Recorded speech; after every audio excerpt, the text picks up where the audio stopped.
హల్లెలూయా, హల్లెలూయా. నన్ను సన్మానించే వారిని నేను సన్మానిస్తాను, నన్ను ఘనపరచు వారిని నేను ఇది దేవుడు చెప్పిన మాట. ఆయన తాను చెప్పిన మాటకు కట్టుబడి ఉంటాడు. మనం కట్టుబడకపోయినా ఆయన మాత్రం తాను ఒకసారి చెబితే ఇక ఆ మాటకు కట్టుబడి ఉంటాడు. మనలాగా నోరు జారేవాడు కాదు. దేవుడు నోరు జారితే ఆయన దేవుడు ఎట్లా అవుతాడు? మనిషి అయిపోతాడు. మనం నోరు జారుతాం, మళ్ళీ లెంపలేసుకుంటాం, తప్పైపోయిందని ఒప్పుకుంటాం, క్షమించమని కోరుకుంటాం. పొరపాటు అయింది, నోరు జారా, ఆలోచించలేదు, ఆవేశంలో మాట్లాడా, ఇలా రకరకాలుగా మన తప్పులను సమర్థించుకుంటూ ఉంటాం. కానీ మనం నమ్మిన దేవుడు ఎంత గొప్పవాడో మనం తెలుసుకోవాలి. అలా తెలుసుకునే మార్గం దేవుని వాక్యమే. దేవుని వాక్యాన్ని ఎంత క్షుణ్ణంగా, ఎంత లోతుగా, ఎంత శ్రద్ధగా, ఎంత కష్టపడి నేర్చుకుంటామో, ఇష్టపడి నేర్చుకుంటామో అంతగా ప్రభువును, దేవుణ్ణి తెలుసుకుంటాం. అర్థమవుతుందా మీకు? ఆయన ఎలాంటి వాడు? నువ్వు నమ్మిన దేవుడు, నిన్ను ప్రేమించిన దేవుడు, నిన్ను రక్షించడానికి లోకానికి మానవుడిగా వచ్చి ప్రాణం అర్పించి పునరుత్థానుడై తిరిగి లేచి ఇప్పుడు కూడా ఆత్మరూపిగా మనతో ఉండి మనల్ని అనుదినము నడిపిస్తూ మనల్ని సరిచేస్తూ ఉన్న దేవుడు క్రీస్తు ప్రభు ఎలాంటి వాడు? What kind of person he is? ఎలాంటి వాడు ఆయన అని తెలుసుకోవాలి. అందుకే మన జీవితాన్ని ఖర్చు చేయాలి. నాకు అంతా తెలుసు, దేవుడు అండి, యేసు ప్రభు అంతే అండి, యేసు ప్రభు వచ్చేస్తాడండి, ఇచ్చేస్తాడండి, ప్రేమిస్తాడండి, అట్లా అనుకుంటే నీకు దేవుడు ఏమీ తెలియదు అని అర్థం. క్రీస్తు ప్రభువుని ఇంకా నీకు పూర్తిగా నువ్వు తెలుసుకోలేదు అని అర్థం. ఆయన ఎరగాలి. యోహాను సువార్తలో స్వయాన యేసు ప్రభు వారే చెప్పిన మాట ఏంటంటే, నిన్నును నీవు పంపిన యేసుక్రీస్తును ఎరుగుటయే నిత్య జీవము అన్నాడు. దేవుణ్ణి ఎరగడం, ఆయన కుమారుడైన యేసుక్రీస్తును ఎరుగుట, అది నిత్య జీవం. ఎరుగుట అనేది ఊరికి తెలుసుకోవడం, పరిచయం ఉండడం, ఒకసారి రెండుసార్లు కలవడం, అది కాదు. కొన్నిసార్లు అంటుంటాం, మా హైదరాబాద్లో అంటారు, ఎరకనేనా, ఆయన ఎరకనేనా, ఈమె ఎరకనేనా అంటారు. ఎరకనే అంటే తెలంగాణ శైలిలో నీకు బాగా తెలుసా అని. ఎరకే, నేను 2-3 సార్లు కలిశాను, అది కాదు ఎరుక అంటే. భార్య భర్తలు ఒకరినొకరు ఎరిగి ఉంటారు. ఎందుకంటే వాళ్ళు 10 ఏళ్ళు, 20 ఏళ్ళు, 25 ఏళ్ళు, 30 ఏళ్ళు, 40 ఏళ్ళు, మాలాంటి వారు 50 ఏళ్ళు కాపురం చేసి భార్యతో ఆమెను బాగా అర్థం చేసుకొని ఉంటాము. అలాగే ఆమె కూడా భర్తను అర్థం చేసుకుని ఉంటాం. వారి బలాలు బలహీనతలు ఇద్దరికీ తెలుసు. దాపరికాలు ఏమి ఉండవు అండి. అదే మనము బయట నుంచి చూసే వ్యక్తుల గురించి కొన్ని తెలుసు మనకు. కానీ అట్లాగే దేవుణ్ణి మనం తెలుసుకోవాలంటే ఇప్పుడు నేను చెప్పినట్లు భార్యను గురించి భర్తకు ఇంత బాగా ఎలా తెలుసు, భర్తను గురించి భార్యకు ఇంత బాగా క్షుణ్ణంగా ఎలా తెలుసు అని అంటే సింపుల్ ఆన్సర్ ఏమిటంటే, ఎక్కువ కాలం ఆయనతో ఆమెతో ఉన్నారు, కలిసి జీవించారు, ఒకే గదిలో ఒకే ఇంట్లో, పొద్దున్న లేస్తే ముఖాలు చూసుకొని పలకరించుకొని కదా, సంభాషించుకొని ఒకరి అభిరుచులు మరొకరు తెలుసుకొని, ఇలా ఒక మాటలు చెప్పాలంటే ఎక్కువ సమయం వారిరువురు కూడా కలిసి గడిపారు. ఆ కారణాన్ని బట్టి ఒకరినొకరు బాగుగా వారు తెలుసుకున్నారు. మా వారికి అది నచ్చదండి అంటది ఈమె. అది నీకెలా తెలుసు అంటే, ఏం ప్రశ్న అది, పిచ్చి ప్రశ్న. మా వారి గురించి నాకు తెలియకపోతే నీకు తెలుసా అంటది. మా ఆవిడకు ఈ రంగు అంటే ఇష్టం అండి. ఇప్పుడు నన్ను అడగండి, మా ఆవిడకు ఏ రంగు ఇష్టము, ఏ వంటకాలు ఇష్టం, ఏ వంటకం ఇష్టం లేదు నాకు తెలుసు. నాకు ఇష్టం ఏది ఉందో ఏది లేదో ఆమెకు తెలుసు. బయట వాళ్ళకి ఎవరికి తెలియదు. అందుకని వచ్చిన వెంటనే మా పాస్టమ్మ గారికి చెప్పాను, అమ్మా నేను పలానా పలానా పలానా ఆహారాన్ని తినను, నేను పలానా తింటాను అని చెప్పిన. అవి ఆమె చక్కగా చేసి పెడుతుంది, నా బిడ్డలాగా ప్రేమ చూపించి. అందుకు మించి ఏం కావాలి? సో అందుకని మనం చెప్పుకొచ్చింది ఏంటంటే, మనకు దేవుడు ఆయుష్కాలాన్ని ఎందుకు పొడిగించాడు, దినములు సంవత్సరములు మనకు ఎందుకు ఇస్తున్నాడు? మనకంటే చిన్న వయసు వాళ్ళు పుట్టక్కిన చనిపోయారు కదా, మనం ఇంకా మిగిలి ఉన్నాం. అంటే దేవునికి మన పట్ల ఏదో ఒక ప్రత్యేకమైన ఉద్దేశం ఉంది. ఇంకో మాట చెప్పాలంటే, మనము దేవుని కోసం చేయాల్సిన కొన్ని పనులు ఉన్నాయి. అందుకనే మనల్ని కాపాడాడు అని ఎందుకు అనుకోకూడదు? అనుకోవడం కాదు, అసలు దేవుని వాక్యం చెప్పేది అదే. సరే, మీరు పాటలు బాగా పాడారు. ఒక చిన్న టిప్స్ ఇస్తాను. టిప్స్ అంటే తెలుసు కదా, మేము పెద్దోళ్ళం కదా, కొన్ని సూచనలు ఇస్తాం. పొరపాటు చేస్తే హెడ్ మాస్టర్ లాగా, టీచర్లు ఎప్పుడు చెప్తుంటారు, హెడ్ మాస్టర్లు అప్పుడప్పుడు వచ్చి 2 మాటలే చెప్తారు, బాగా బరువైన మాటలు అవి కదా. అట్లా మేము హెడ్ మాస్టర్ లాగా మాకున్న కొద్దిపాటి అనుభవంతో కొన్ని సవరణలు చేస్తాము. సవరణ అంటే తెలుసు కదా, సవరణలు, పొరపాట్లను సవరించడం. మన పిల్లలకు మనం చెప్పుకుంటాం, అరే అది అట్లా కాదురా చేసేది, ఇలారా. నా మనవడు ఉన్నాడు, మనవడు వాళ్ళు పనులు చేస్తుంటే వాళ్ళ పందాలో చేస్తుంటారు. నేను చూసి, నాన్న give that, it's not that, it's not like that, you have to do like this అంటే, తాత I know, don't disturb me అంటాడు వాడు, 10 ఏళ్ళోడు. అంటే వాడికి వాడి ఇష్ట ప్రకారంగానే వాని పద్ధతిలోనే చేయాలి. అలా తయారయ్యారు. ఈ ఆల్ఫా జనరేషన్ అంటారు వాళ్ళందరినీ. ఆల్ఫా జనరేషన్ పెద్ద పెద్ద స్టోరీ అది. సో ఎందుకంటే చెప్పాను, సవరణ. పాట పాడుతున్నాం, బాగా పాడారు. బ్రదర్ కూడా చాలా బాగా పాడారు, పాటలు బాగా పాడుతున్నారు. మీరు కూడా గొంతు కలిపారు. నేను అబ్జర్వ్ చేస్తాను, ఇక్కడే కాదు ఎక్కడికి వెళ్ళినా పాటలు మంచిగా పాడతారు, మంచి వాయిస్ ఉంటుంది, మంచిగా ఎగ్జిక్యూట్ చేస్తారు. పాటను ఎగ్జిక్యూట్ చేయడం అంటే పాటను చక్కగా పాడి శ్రోతలను అలరించడం, అది జనరల్గా జరుగుతుంది. కానీ మనం దేవుని బిడ్డలం, మనం పాడే పాటలు దేవునికి మహిమ కలగాలి, నంబర్ 1.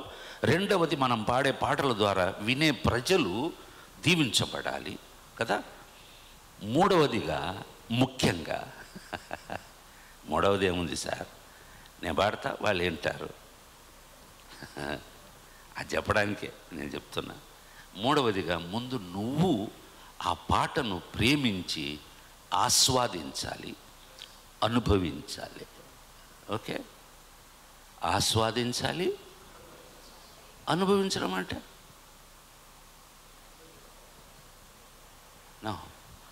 అంతే. నేను టిప్స్ చెప్పాల్సిందే మీకు. ఎప్పుడు ఏ పాట పాడినా, అది చిన్న పాట పెద్ద పాట, ఇంట్లో పాడుకుంటారా బయట పాడుకుంటారా, ఒకదాన్ని బాత్రూంలో పాడుకుంటారా, నీ ఇష్టం. కానీ దాన్ని ఆస్వాదించు ఫస్ట్ కదా. ప్రతి పాటకు పదాలు ఉన్నాయి కదా, లిరిక్స్ అంటారు దాన్ని. ఆ పదాల భావాన్ని, అర్థాన్ని ముందు అర్థం చేసుకోవాలి. యేసన్న గారి ప్రతి పాటలు బాగుంటాయి. నేను చాలా కాలం నేను పాడను ఈ పాటలు, ఎప్పుడు నేను పాడను. మా సంఘంలో అడపదడప మా అబ్బాయి ఎప్పుడన్నా ఒక సందర్భానికి సరిగ్గా, టైంకు సరిగ్గా ఇది సరిపోతుందా అని గృహ కూడికల్లో, ప్రత్యేకమైన కూడికలో, ప్రార్థన కూడా ఆ పాటకు సందర్భానికి ఉందా, పొంతన ఉందా అని సెలెక్ట్ చేస్తాడు. అది కూడా అందరూ చేసేది కాదు. ఏ పాట అయితే ఏమి, పాడరా పాడుబొమ్మల దాసరా అని పాడకూడదు. సమయోచితముగా పలుకుబడిన మాట వెండి పళ్ళెములో ఉంచబడి, వెండి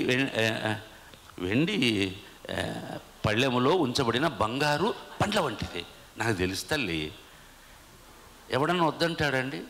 ఎండి పళ్ళెములో బంగారు పండ్లు ఇస్తే బాగాలేదండి వద్దండి అంటాడా? అబ్బాయి నేను ఎప్పుడు తిననండి, మరీ వెండి పళ్ళెములు ఇస్తే నాకు నచ్చదండి అంటాడా? అది కూడా బంగారు పండ్లు ఇచ్చారు నేను తినలేనండి, అబ్బాయి నాకు వద్దండి అంటారా? దేవుని వాక్యం ఎంత అద్భుతమైనదండి. ప్రపంచంలోని ఇతరులకు కూడా, క్రైస్తవేతరులకు కూడా, ప్రభు నమ్మని వారికి కూడా గుణపాఠం నేర్పించే అద్భుతమైన మాటలు దేవుని మాటలు. సమయోచితంగా పలకాలి. అది ఏ సందర్భంలో ఏం పలకాలో మనకు తెలిసి ఉండాలి. ఆ కోణంలో మనం తీసుకుంటే ఏ పాట ఎప్పుడు పాడాలి, ఆ పాడే పాట ఎలా, ఎక్కువసేపు చెప్తున్నాను మీకు బోర్ కొడుతుంది కోపం ఏం లేదు. జస్ట్ ఏమంటారు, enjoy the song which you sing. మీరు పాడే పాటను ముందు దాన్ని అనుభవించండి. ఇప్పుడు సెక్యులర్ ప్రపంచంలో పాటల గురించి తెలిసిన వాళ్ళు, మ్యూజిక్ డైరెక్టర్లు ఏం చెప్తారంటే, పాట లిరిక్స్, ఆ పదాలు ఎంత ముఖ్యమో పాడే వ్యక్తి గాత్రం కూడా అవసరం, అంతే అవసరం. ఇక మూడవది, గాత్రంతో పాటు అతడు దాని యొక్క ఏమంటారు దాన్ని, ఫీలింగ్ తెలుసా? ఇప్పుడు ఫీలింగ్ అనేది వేరే విధంగా నడుస్తూ ఉంది మన దేశం, మన రాష్ట్రంలో, తెలుగు రాష్ట్రాలు కదా. చెడు వ్యాపించినంత తొందరగా మంచి వ్యాపించదు. చెడును స్వీకరించినంత సులువుగా మనుషులు మంచిని స్వీకరించరు. వైన్ షాపుల దగ్గర క్యూ ఉంటారు చూసారా? పాల కేంద్రాల దగ్గర ఎవడన్నా క్యూ ఉండేది చూశారు మీరు? ఇవన్నీ జీవిత పాఠాలండి మనకు.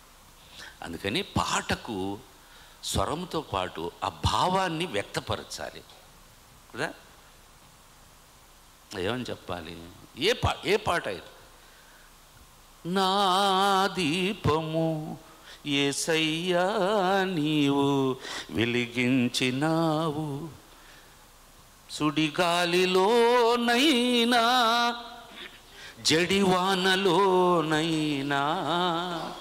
ఆరిపోదులే నీవు వెలిగించిన దీపము, నీవు నేను పాడడానికి చెప్పలే, జస్ట్ చెప్తున్నా. ఇప్పుడు పాడినప్పుడు ఆ వ్యక్తులు, వినే వ్యక్తులు, పాడే వ్యక్తి దానికి ట్యూన్ అయిపోవాలా, కనెక్ట్ అయిపోవాలా. ఎప్పుడైతే మనం కనెక్ట్ అవుతామో దేవుని ఆత్మ కూడా ఆ పాటకు కనెక్ట్ అవుతాడు. ఏ పాట అన్నా కానీ.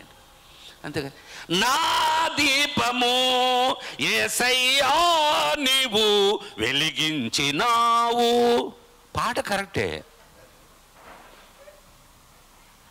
వాడు పాడే హుషారులో ఆయన కష్టపడి ప్రార్థన చేసి దేవుని దగ్గర అడిగి పొందుకున్న పదాలు రాగాన్ని జోడించి ఆయన హృదయంలో ఆనందం పరవశుడై పాడితే ఆ భక్తుడు యేసన్న వీడికి అప్పనంగా దొరికిందని ఆ పాటను నాకు కోపం రాదు మా హెడ్ మాస్టర్లకు. అది నీకు చేతనైతే పాడు, లేకపోతే నోరు మూసుకొని ఓ పక్క కూర్చొని మంచిగా పాడేవాళ్ళు పాడితే, ఇప్పుడు బ్రదర్ పాడినప్పుడు మనం అందరం ఎంజాయ్ చేసాం కదా, అట్లా ఎంజాయ్ చేయండి. నీ కృపలేని క్షణము, నీ దయలేని క్షణము నేను ఊహించలేను యేసయ్యా, యేసయ్యా నీ కృప నాకు చాలయ్యా, నీ కృప లేనిదే నేనుండలేనయ్యా యేసయ్యా. ఒక ఆర్ద్రత పాటలో. ఆ పాట రాసినప్పుడు ఆ వ్యక్తి, ఆ పాట రచయిత ఎవరో నాకు తెలియదు కానీ ఆయనకు ఆ హృదయంలో ఎంజాయ్ చేసి ఆ పదాలు రాశాడు. దాన్ని పాడు చేయడానికి మనకేం హక్కు ఉంది? నీ కృప లేని క్షణము, నీ దయ లేని, వాడికి ఇంట్రెస్ట్ పాపం పాడు. ఎందుకు చెప్తున్నానంటే మన ఇల్లు మనం చక్కబెట్టుకోవాలి కదమ్మా. మన ఇల్లు పక్కోడు వచ్చి పక్కింటోడు చక్కబెడతాడా? పెద్దలు ఊరికేం చెప్పలే, దేవుడు కూడా చెప్పాడు హిజ్కియాకు, నీ ఇల్లు చక్కబెట్టుకో, నువ్వు చావనై ఉన్నావు అన్నాడా లేదా? చక్కబెట్టుకోవడం అంటే అర్థం ఏంటి? బాగా ఊడ్చి సోఫాలు వేయడమా ఇంట్లో? జీవితాలు చక్కబెట్టుకోవాలి, ఇవన్నీ ఉన్నాయి. కాబట్టి నేను ఎందుకు ఈ మాట పాడానంటే, మన ఇల్లు మనం చక్కబెట్టుకోవాలి. మన ఇల్లు ఇది, మీ ఇల్లు మాత్రమే కాదు, ఇది నా ఇల్లు కూడా. ఆ మాటకు వస్తే మన ఇల్లు ఇది పాస్టర్, ఇది మన ఇల్లు, మీ ఇల్లు కాదు. అందుకనే సంతోషంగా రావాలి. మన ఇల్లు కాబట్టి ఏం పొరపాటున్నా మనం వంగి ఊడవాలి, తొడవాలి, చేయాలి, అవసరం ఉంటే ఏ పనైనా చేయాలి కదా. మన ఇల్లు చక్కబెట్టుకుంటాం. ఎందుకు మన ఇల్లు అంటే మన దేవుని ఇల్లు ఇది. హల్లెలూయా. మనకు ఆయన తండ్రి, మనం ఆయన పిల్లలం. తల్లిదండ్రులు ఇంట్లో ఉంటారు, పిల్లలు ఉంటారు. ఏరా అక్కడ ఉన్నది నీకు కనబడలే, నువ్వు ఇంటోడివా మంటోడి కుంటోడివా అంటాడు కదా తండ్రి. ఏరా నీ ఇల్లు కాదా, ఆ మాత్రం తెలియదు, దాన్ని సగపెట్టకూడదు, ఏమి బయట వాడు చేస్తాడారా, మన ఇల్లు మనం బాగు చేసుకోవడానికి ఎందుకురా నామోషి అంటాడు తండ్రి. కొడుకును గద్దిస్తాడు. ఆడు మన ఇల్లు అనే భావన వానికి కలగాలి. అందుకని మన ఇంట్లో ఉండే మన సభ్యుల మధ్యలో ఉన్న లోపాలు సవరించడం మనమే చేసుకోవాలి. బయట దగ్గరికి వెళ్ళకూడదు, వాడికి అవకాశం ఇవ్వకూడదు. మన లోపాలు ఎత్తి చూపెట్టి మనల్ని ఆడిపోసుకొని మనల్ని చులకనగా తేలికగా చూడడానికి వాడికి ఎందుకు అవకాశం ఇవ్వాలి? మనం దేవుని పిల్లలం కదా. ఇది మా శ్రద్ధ. ఎక్కడికి వెళ్ళిన నేను ఐ డోంట్ కేర్. పెద్ద పెద్ద సిఎస్ఐ లూథరన్ చర్చ్ వాళ్ళు పిలుస్తారు, ఆ వేదిక పైన కూర్చోబెడతారు. I won't spare. మీరు నన్ను మళ్ళీ పిలవరు నాకు తెలుసు, కానీ నా బాధ్యత ఇది. దేవుని మందిరం అంటే దేవుని ఇల్లు. మీకు ఏ అభిప్రాయం ఉందో నాకు తెలియదు, కానీ నేను దేవుని సేవకుడిని. దేవుడు చెప్పమన్న మాట చెప్తాను. ఇది కరెక్ట్ కాదు మీరు చేసింది, ఇది మీరు పద్ధతి కాదు, ఇలా రావడం సరికాదు, ఇది మీకు తగదు అని చెప్తాను. కొంతమంది అంత అయిపోయిన తర్వాత పెద్దలు అన్నది, అయ్యా ఇలాంటి సందేశం మాకు కావాలయ్యా, మా వాళ్ళకు మేము చెబితే అలుగుతారని మేము చెప్పలేదు, మీరే సరే అయ్యా అంటారు. నన్ను బలిపశుం చేస్తారో ఏమో కానీ అలా చెప్పి మళ్ళీ కొంతమంది పిలుస్తారు, కొంతమంది పిలవరు. నాకేం భయం లేదు, వాడు కూడా పిలవకపోతే ఏంటి నాకు భయమా? కనుక అందుకని చెప్తున్నాను, ఇక మీదట పాడేటప్పుడు చాలా జాగ్రత్తగా ప్రార్థన చేసుకొని పాడండి. ఓకే, ప్రార్థనకు ముందు దేవునికి మహిమ కలగాలి. మనం పాడే పాట వినేవారికి ఆశీర్వాదం, దీవెన, ఆత్మీయమైన ప్రోత్సాహం కలగాలి. They must be edificated spiritually. Okay, భక్తి వృద్ధి కలగాలి. అలాగే మనం కూడా సంతోషించి ప్రభువులో ఆనందించాలి. ఉదయం నేను ప్రామిస్ చేశాను కదా, చేశానా? ఉదయం వచ్చిన వాళ్ళకు తెలుసు, అందుకని నేను ఆ వాగ్దానాన్ని నేను కాపాడుకోవాలి కదా, మాట తప్పకూడదు కదా. 3 విషయాలు చెప్తాను అన్నాను కదా, అవి చెప్పి ముగిద్దాం. ఉంటారా? ఒక 30 గంట సేపు ఉంటారా? మీకు ఇసుకైతే చెప్పండి, ఇసుకైతే ఒక పని చేయండి, ఒక 4 దబ్బును లేయండి, ఉన్న చోటు నుంచి ఒకేసారి లేయాలి 4. అది నాకు సూచన. ఏమయ్యా నువ్వు చెప్పేది మాకు నచ్చడం లేదు, నాకు ఇంటికి టైం అయింది, నేను వెళ్తా, నువ్వు కూడా పోయి తిని పడుకో అని చెప్పండి. మీరు లేచి నిలబడితే నాకు ఒక సూచన. ఓకే, దేవునికి స్తోత్రం. ఏం చదువుకున్నాం మనం? యెషయా గ్రంథంలో 61వ అధ్యాయంలో మొదటి 3 వచనాలు మనం చదువుకున్నాం.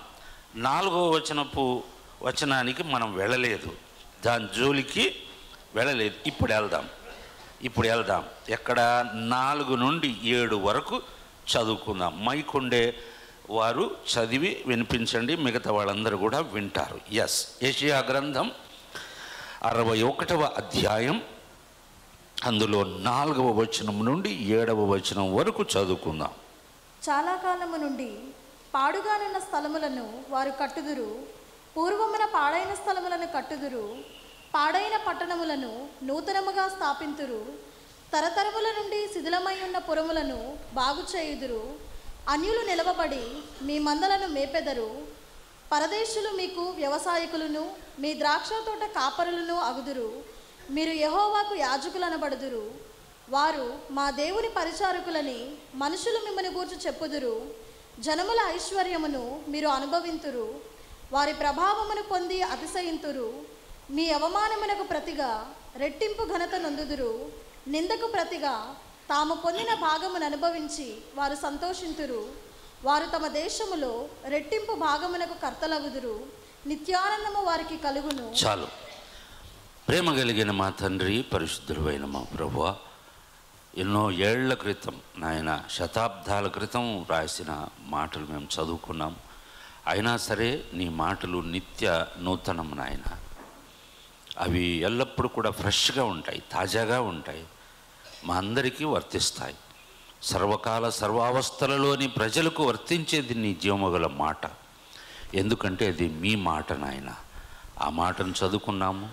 ఆ మాటలో నుండి మాకు అవసరమైన హెచ్చరికలను, మేలుకొలుపును, ఆశీర్వాదాలను, దీవెనలను మీరు సిద్ధపరిచారు. వాటిని మాకు అనుగ్రహించి మీరు మహిమ పొంది మమ్మను దీవించి నీ కొరకు మమ్మల్ని సాక్షులుగా నిలబెట్టుకోండి. యేసుక్రీస్తు నామములో ప్రార్థిస్తున్నాము తండ్రి. దేవునికి స్తోత్రం. ఉదయం మనము 3 వచనాలు చదువుకున్నాం.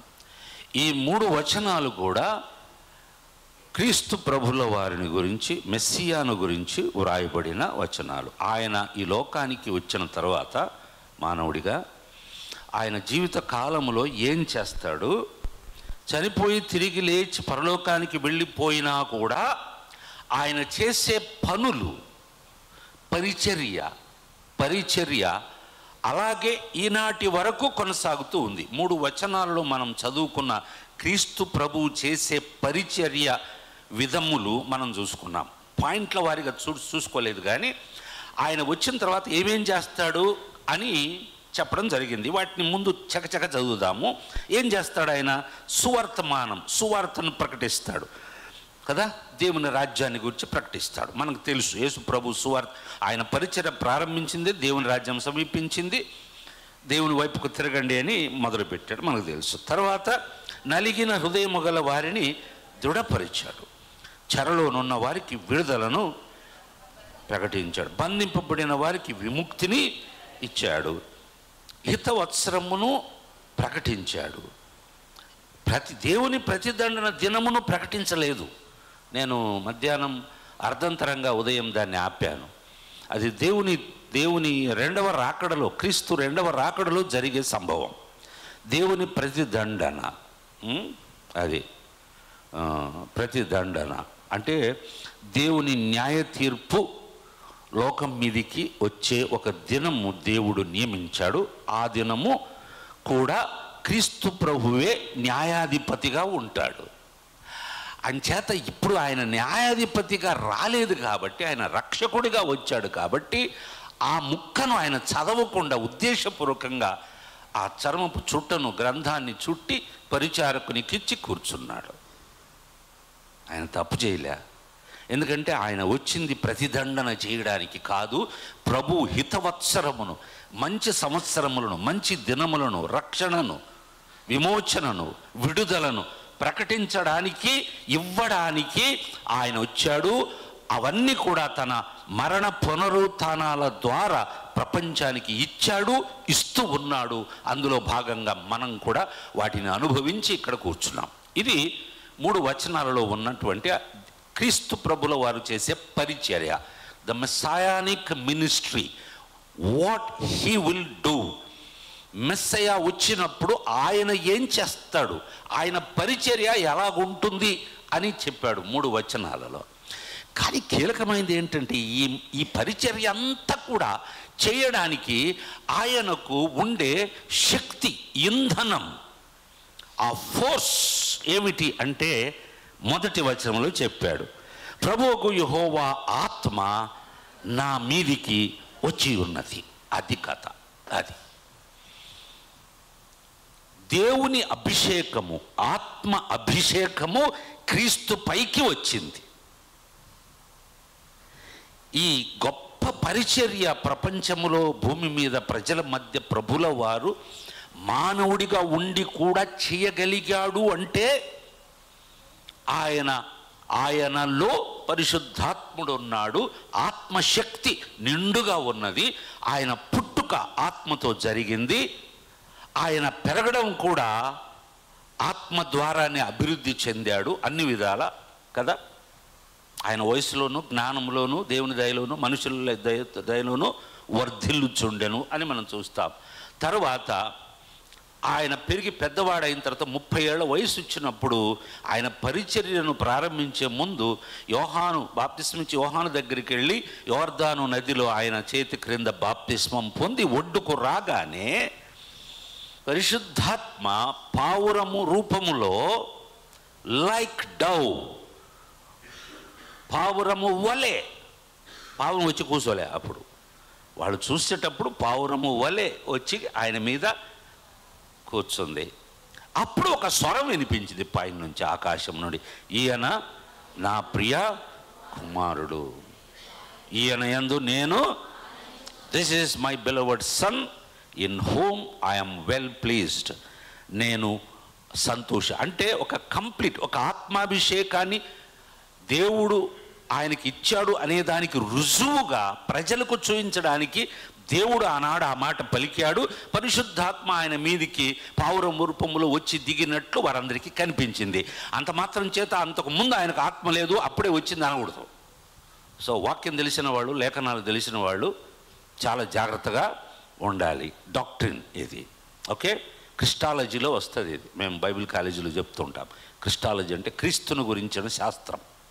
అట్లా మళ్ళీ న్యూమటాలజీ అని ఉంటుంది. న్యూమటాలజీ అంటే పరిశుద్ధాత్మను గురించిన శాస్త్రం. పరిశుద్ధాత్మ ఎవరు, ఎలా పనిచేస్తాడు, ఎక్కడున్నాడు, ఎన్ని రకాలుగా చేస్తాడు, ఎందుకు చేస్తాడు, ఎవరికి చేస్తాడు, ఒక 6 నెలలు చేయాలి న్యూమటాలజీ.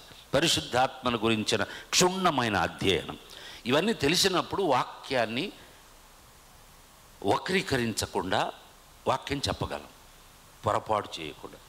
పొరపాటు చేయడానికి, తప్పుగా వ్యాఖ్యానించడానికి మనకు హక్కు లేదు ఏంటి. అందుకని యేసు ప్రభువుల వారు కూడా 3.5 సంవత్సరం శిష్యులకు ఉపదేశించారు. పండు ఒలిసి నోట్లో పెట్టినట్టు వాళ్ళకు నేర్పించారు. అందుకనే అంత నేర్పించినా వాళ్లకు కూడా పరిశుద్ధాత్మ అభిషేకం అవసరమైంది. పెంతెకొస్తు దినము నాడు వారందరూ, మీకు తెలుసు, మనకు తెలుసు.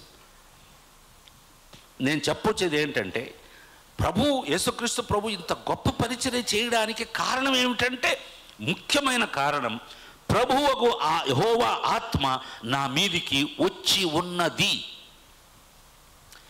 Already the spirit of God has descended on me, నా పైన దిగి ఉన్నది అని అంటాడు. ఇవన్నీ క్రీస్తు ప్రభుల వారు వచ్చినప్పుడు ఏమేమి చేస్తాడనేది ముందుగా చెప్పాడు. ఇక్కడ కీలకమైనది ఏంటంటే, ఏ వ్యక్తి అయినా సరే, ఇప్పుడు యేసు ప్రభు అంటే ఆయన దేవుని కుమారుడు, సాక్షాత్తు దేవుడు, తండ్రి కుమార పరిశుద్ధాత్ముడు ఏకమై ఉన్నవాడు. తండ్రి ఆయనలో ఉన్నాడు, ఆయన తండ్రిలో ఉన్నాడు, ఆత్మ తనలో ఉంది కదా. ఆత్మ చేత ఆయన నడిపించబడ్డాడు. అపవాది చేత శోధింపబడుటకు కూడా ఆత్మ చేత, లూకా సువార్త 4వ అధ్యాయంలో ఆత్మ చేత ఆయన శోధింపబడుటకు నడిపించబడ్డాడు. ఆత్మ చేత శోధనను ఎదుర్కోమని కూడా పరిశుద్ధాత్మ నడిపిస్తాడు. చాలామంది క్రైస్తవులకు తెలియదు.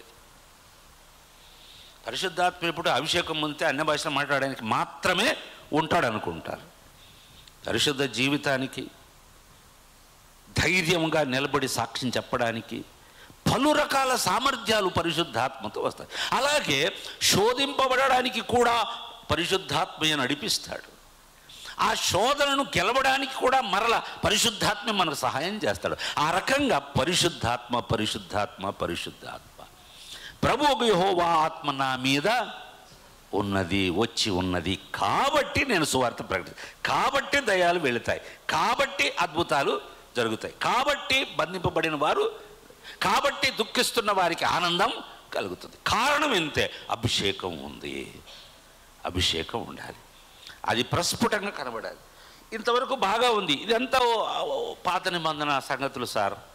యేసు ప్రభు ఆయన దేవుడు సార్, ఆయనకైతే ఆత్మాభిషేకం, మనం మట్టి పురుగులం సార్ అనొద్దు. క్రొత్త నిబంధనకు వస్తే సాధారణమైన విశ్వాసులమైన మనము కూడా పరిశుద్ధాత్మ అభిషేకము పొందవచ్చు, పొందాలి. అది లేకపోతే నువ్వు విశ్వాసమే కాదు, అసలు నువ్వు రక్షణ పొందలేదని గుర్తు. తెలుసా, చాలామంది పొరపాటు పడతారు. రక్షణ పొందిన వాళ్ళందరూ ఆత్మ కలిగిన వాళ్ళే. ఆ ఆత్మ అభిషేకాన్ని కూడా పొందాలి. ప్రత్యేకంగా ఆత్మ అభిషేక అనుభవం ఉండాలి. ఆత్మ లేనివాడు క్రీస్తును, యేసుక్రీస్తు రక్షకుడని ఒప్పుకోడు. అన్ని డినామినేషన్ల వారికి దేవుని ఆత్మ ఉన్నాడు, కాకపోతే ఆయనకు స్వేచ్ఛనివ్వడం లేదు. ఆయన స్వేచ్ఛనిచ్చి ఆ దేవుని ఆత్మ తమకు కృమ్మరింపు కలిగించేటట్లు, అభిషేకించేటట్లు నా గిన్నె పొర్లుచున్నది నిండి అనే అనుభవానికి వాళ్ళు రావడంలే. దాని గురించి చెప్పాలంటే యోహాను సువార్త 3వ అధ్యాయము, 4వ అధ్యాయము, 7వ అధ్యాయం చదివితే 3 అంచెలు ఉంటాయి. మూడు మెట్లు ఒక విశ్వాసి. ఒకడు ఆత్మచేత నీటి ద్వారాను ఆత్మ ద్వారాను జన్మిస్తేనే తప్ప, అది నికోదేముతో చెప్పాడు. అది వ్యక్తిగత రక్షణ అనుభవం. అది ఎవరి జోలికి వెళ్లకుండా నీకు మాత్రమే వచ్చే రక్షణ. దేవుని ఆత్మ చేత. నీళ్ళు అనేది కూడా ఆత్మే. నూనె మాత్రమే ఆత్మ కాదు, గాలి ఆత్మకు పోల్చబడింది, నీళ్లు ఆత్మకు పోల్చబడింది, అగ్ని ఆత్మకు పోల్చబడింది కదా. అట్లా అనేక పోలికలు ఉన్నాయి. ఇక్కడ నీళ్లకు పోల్చాడు ఆత్మను యోహాను సువార్తలో. యేసుప్రభువు అలా అంటాడు, పరిశుద్ధాత్మ ప్రేరణతోనే ఒక వ్యక్తి రక్షణ. అది మొదటి మెట్టు. రెండవ మెట్టు ఏంటంటే ఆమె దగ్గరికి వచ్చి సమరయ స్త్రీతో 4వ అధ్యాయంలో తెలుసు కదా ఏమంటాడు, అమ్మ ఈ నీళ్లు తాగేవాళ్ళు, నువ్వు ఇచ్చే నీళ్లు తాగేవాళ్ళు మళ్ళీ దప్పికొంటారు, నేను ఇచ్చే నీళ్లు తాగితే ఆ వ్యక్తిలో ఉబికెడి ఊరెడి నీటి బుగ్గగా, నేను ఇచ్చే నీళ్ళు తాగితే మళ్ళీ తాగమా, అవును మరి నువ్వే నీ కాడ ఎక్కడ ఉన్నాయి, ఇవన్నీ చాలా కథలు ఉన్నాయిలే అక్కడ ఆమెతో జరిగిన సంభాషణ, చాలా లోతైన విషయాలు. ఆఖరికి ఆయన అక్కడేం చెప్పాడంటే, అమ్మా నువ్వు రక్షణ పొందడమే కాదు, అది ఒక్కనాటి అనుభవమే కాదు, రక్షణ అనేది ఒక్కరోజు అనుభవం కాదు, అది నిర్విరామంగా కొనసాగించే ఒక అనుభవం. నీలోనే అది ఊరెడి నీటి బుగ్గగా ఉంటుంది. ఆత్మదేవుడు రక్షించబడిన రోజు వచ్చేసి, పరిశుద్ధాత్మ అభిషేకం వచ్చిన రోజు వచ్చేసి తర్వాత ఆగిపోతాడని కాదు, అది it will continue till you die, till you meet Jesus. యేసు ప్రభు మధ్య ఆకాశానికి వచ్చినప్పుడు మనం ఆయన దగ్గరికి వెళ్ళి కలుసుకునేంత వరకు ఇది కొనసాగుతుంది. ఆత్మ చేతనే మనము అక్కడికి తీసుకొనబడతాం. ఇదంతా దేవుని వాక్యం చెబుతున్న సత్యం, పాఠం, ఉపదేశం. ఇది రెండవ మెట్టు. ఏది? ఒకనాటి అనుభవమే, ఒక్కసారి అనుభవం కాకుండా ఆ వ్యక్తిలో కంటిన్యూగా అది ఉంటుంది. ఆత్మ చేత నడిపించబడుతూ, ఆత్మలో ఆనందిస్తూ, ఆత్మానుసారముగా నడుచుకొనుచు, ఇవన్నీ ఉన్నాయి బైబిల్లో చాలా కొత్త నిబంధనలు. అది విశ్వాసి యొక్క నడక, అది వ్యక్తిగత. అవి 2 మెట్లు. మూడవ మెట్టు ఏంటంటే యోహాను సువార్త 7వ అధ్యాయం 37వ వచనంలో అంటాడు, ఆ పండుగ మహాదినమున యేసుప్రభు నిలబడి ఏమంటాడు, పబ్లిక్ అనౌన్స్మెంట్ అది. అక్కడ నికోదేముతో ఒంటరిగా మాట్లాడాడు, ఒక్కడే అనుభవం. సమరయ స్త్రీతో కూడా ఒకదానితోనే మాట్లాడు. ఇక్కడ జనసమూహాన్ని ఉద్దేశించి మాట్లాడుతూ, నాయందు విశ్వాసముంచు వాడెవడో వాని కడుపులో నుండి జీవ జల నదులు, మళ్ళీ నీళ్ళే, అది నీరే. నికోదేముతో చెప్పింది, సమరయ స్త్రీతో మాట్లాడింది నీరే. మళ్ళీ యోహాను అదే 7వ అధ్యాయంలో చెప్పేది ఇది అదేదో మామూలు నీళ్లు కాదు, రక్షణ అనుభవం. తర్వాత ఊరేడి బావి నీళ్లు మాత్రమే కాదు, బావి నీళ్లు ఇంటోళ్ళు తాగుతారు, ఒక్కడే ఎవరి ఇంట్లో ఉంటుందో వాళ్ళు తాగుతారు. ఇది అలా కాదు, ప్రవహించే నది. నా యందు విశ్వాసం ఉంచి వాడేవాడో వాని కడుపులో నుండి, అంటే వానిలో నుండి, ఆ వ్యక్తిలో నుండి, స్త్రీ పురుషుల్లో నుండి జీవ జల నదులు ప్రవహిస్తాయి. అంటే నీ జీవితము, నీ సాక్ష్యము ద్వారా నువ్వు ప్రభు కొరకు జీవిస్తూ ఉండే క్రమములో ఇతరులకు కూడా నీవు ఆశీర్వాదకరముగా ఉండునట్లు దేవుని ఆత్మ నిన్ను వాడుకుంటాడు. హల్లెలూయా చెప్పాలి. ఇట్లాంటివన్నీ చెప్పినప్పుడు హల్లెలూయా అనాలి. అడిగి చెప్పించుకునే, అడిగి అమ్మా అన్నం పెట్టండి అమ్మా అని అడుక్కునే స్థితికి మమ్మల్ని వేస్తారు మీరు. హల్లెలూయా అని అంటే హల్లెలూయా అంటారు. అంటే మమ్మల్ని అడుక్కునే వాళ్ళు చేసేసారు. హల్లెలూయా చెప్పండి, అమ్మా అన్నం పెట్టండి అన్నట్లేదు కాదయ్యా. వాక్యం చెప్తుంటే, దేవుని ఆత్మ నీతో మాట్లాడుతుంటే, నీ ఆత్మ సంతోషిస్తే, నిజమని అనిపిస్తే, నీకు బల్బు వెలిగితే అట్లా చెప్పాలి. అది ఆ భాష అర్థమవుతుంది మీకు. ట్యూబ్ లైట్లు బల్బు వెలిగితే హై లైట్ వచ్చిందే అంటారు కదా. అట్లా నీకు ఆత్మీయ సత్యం ఏదైనా దేవుని ఆత్మ వాక్యము ద్వారా వాక్యం వినేటప్పుడు నీకు చెబితే, నీకు గుర్తొస్తే నువ్వు హల్లెలూయా స్తోత్రం అనాలి కదా. అన్నారు, బెల్లం కొట్టండి అలా. ఎక్కడ నదులు ప్రవహిస్తాయి? అది 3 అనుభవాలు. ఇక్కడ మళ్ళీ పాయింట్కి వస్తాం. అవి జస్ట్ మీకు చెప్పాను, అడిషనల్ బ్లెస్సింగ్. అది బై 1 get 1 ఫ్రీ అన్నట్టు, 1 కొంటే 1 ఫ్రీ అన్నట్టు. ప్రసంగానికి అదనంగా ఆ 3 పాయింట్లు చెప్పాను. అది ఒక పెద్ద ప్రసంగం మళ్ళీ. కానీ ప్రసంగం చేయడానికి చెప్పలే, మీ అనుభవాలు ఎలా ఉన్నాయో పరిధి. ఇవన్నీ కూడా మళ్ళీ ఆత్మకు జోడించి చెప్పాడు. ఆత్మ లేకపోతే అనుభవాలు లేవు, రక్షణ లేదు, వ్యక్తిగతమైన ఆత్మీయ జీవితపు నడక ఆఖరి వరకు నడవలేము. ఆఖరికి మన ద్వారా ప్రజలు కూడా దీవించబడలేరు. ఇవన్నీ ఆత్మాభిషేకంతో. ఇప్పుడు ప్రభువుకు యెహోవా ఆత్మ నా మీద వచ్చి ఉన్నది. ఆ రావడం వలన ఇంత పరిచర్య చేశాడు. మనకు బాగా మీకు అర్థమైపోయింది 3 వచనాలు. పైగా ఎవరినైతే బాగు చేసి, ఎవరినైతే విమోచించి, ఎవరికైతే సువార్త ప్రకటించి, ఎవరైతే విమోచించి, ఎవరైతే బాగు చేసి, ఎవరినైతే దుఃఖాన్ని మాన్పి సంతోషాన్ని ఇచ్చి ఉన్నాడో వాళ్ళను చెట్లుగా మార్చాడు. 3వ వచనపు చివరి భాగంలో ఉదయం చెప్పాను, మీరు నీతి వృక్షములనియో కదా యెహోవా నాటిన చెట్లనియో పిలువబడుదురు. అంటే అక్కడ కూడా ఒక సత్యం ఉంది. ఎందుకు చెట్లకు పోల్చాడు అంటే చాలా ఉంది చెట్లకు. యేసు ప్రభు కూడా వచ్చి అంజూరపు చెట్లలో ఫలం ఉందేమని చూశాడు, దొరకలేదు. ఏం చేశాడు? ఏం చేశాడు ఆయన? ఫలం లేని చెట్టును శపించాడు. అది వేరుతో సహా. జాగ్రత్త సుమ, జాగ్రత్త. దేవుడు అంటే ఆషామాషిగా అనుకోవద్దు, తేలిగ్గా తీసుకోవద్దు. దేవుణ్ణి, దేవుని వాక్యాన్ని, దేవుని మాటలను, దేవుని హెచ్చరికలను, దేవుని గద్దింపును ఇన్ని చెప్పేశాను ఒక్కొక్కటి. ఇవన్నీ విడివిడిగా చెప్తే అది ఒక ప్రసంగం మళ్ళీ. ఇవన్నీ మనకు ఉన్నాయి, దేవుడు ఇచ్చాడు కృపచేత. అంత మాత్రం చేత తేలిగ్గా దేవుణ్ణి, ఆయన మాటలను నువ్వు పరిగణిస్తే ప్రమాదం నీకే వస్తుంది. భయంతో ఉండాలి. తండ్రి అనేవాడు ప్రేమ గలవాడే. నా మనవడు ఉన్నాడు, నాతో చిన్నపిల్లాడిలాగా అయితే వాడు వచ్చేసి నేను చిన్నపిల్లాడిని అయిపోతా. వాళ్ళమ్మ గమనిస్తూ ఉంటుంది, నా మీద ఫైట్ చేస్తాడు, నా నెత్తంతా జరిపేస్తాడు, నా బట్టలన్నీ అరిగేస్తాడు కారులో. నేను ఊరికనే ఉంటాను, నాకు సరదా. వాడంటే ప్రేమ కదా, కొడుకు. వాడు ఏం చేసేది చిన్నోడు, నేను అని సహిస్తా. మా కోడలికి తెలుసు, మా మామయ్య అనుభవం గల దైవజనుడు, ఆమెకు తెలుసు నాతో వచ్చింది. ఆమె చాలా విఘ్నత కలిగిన ఆమె. అంటది, ఆరెక్ what are you doing with తాత అంటది. వాడు షాక్ అయి చూస్తాడు. వై అంటాడు, మా తాత కదా, తాతను ఏమైనా చేయొచ్చు, ఆయన ఏమనడం లేదు, నువ్వెందుకు అంటావంటే ఆమెకు తెలుసు నీకు తాతేరా, కానీ వేరే వాళ్ళు ఆయన అంటే భయపడతారు, గౌరవిస్తారు కదా, మాట్లాడడం కూడా జాగ్రత్తగా మాట్లాడతారని చెప్తుంది మనకి. అంటే దేవుడు కూడా అంతే, ఆయన ప్రేమ గలవాడు, మనల్ని క్షమించేవాడు, మనల్ని బుజ్జగిస్తాడు, మనల్ని సహిస్తాడు. అన్నంత మాత్రాన ఆయన పరిశుద్ధుడు కాకుండా పోలేదు, ఆయన భయంకరుడు కాకుండా పోలేదు, ఆయన న్యాయవంతుడు కాకుండా పోలేదు. అది కూడా దృష్టిలో పెట్టుకోవాలి మనం. ఏదో నీ దయ నాయన. అందుకని కొంతమంది పెద్దవాళ్ళైనా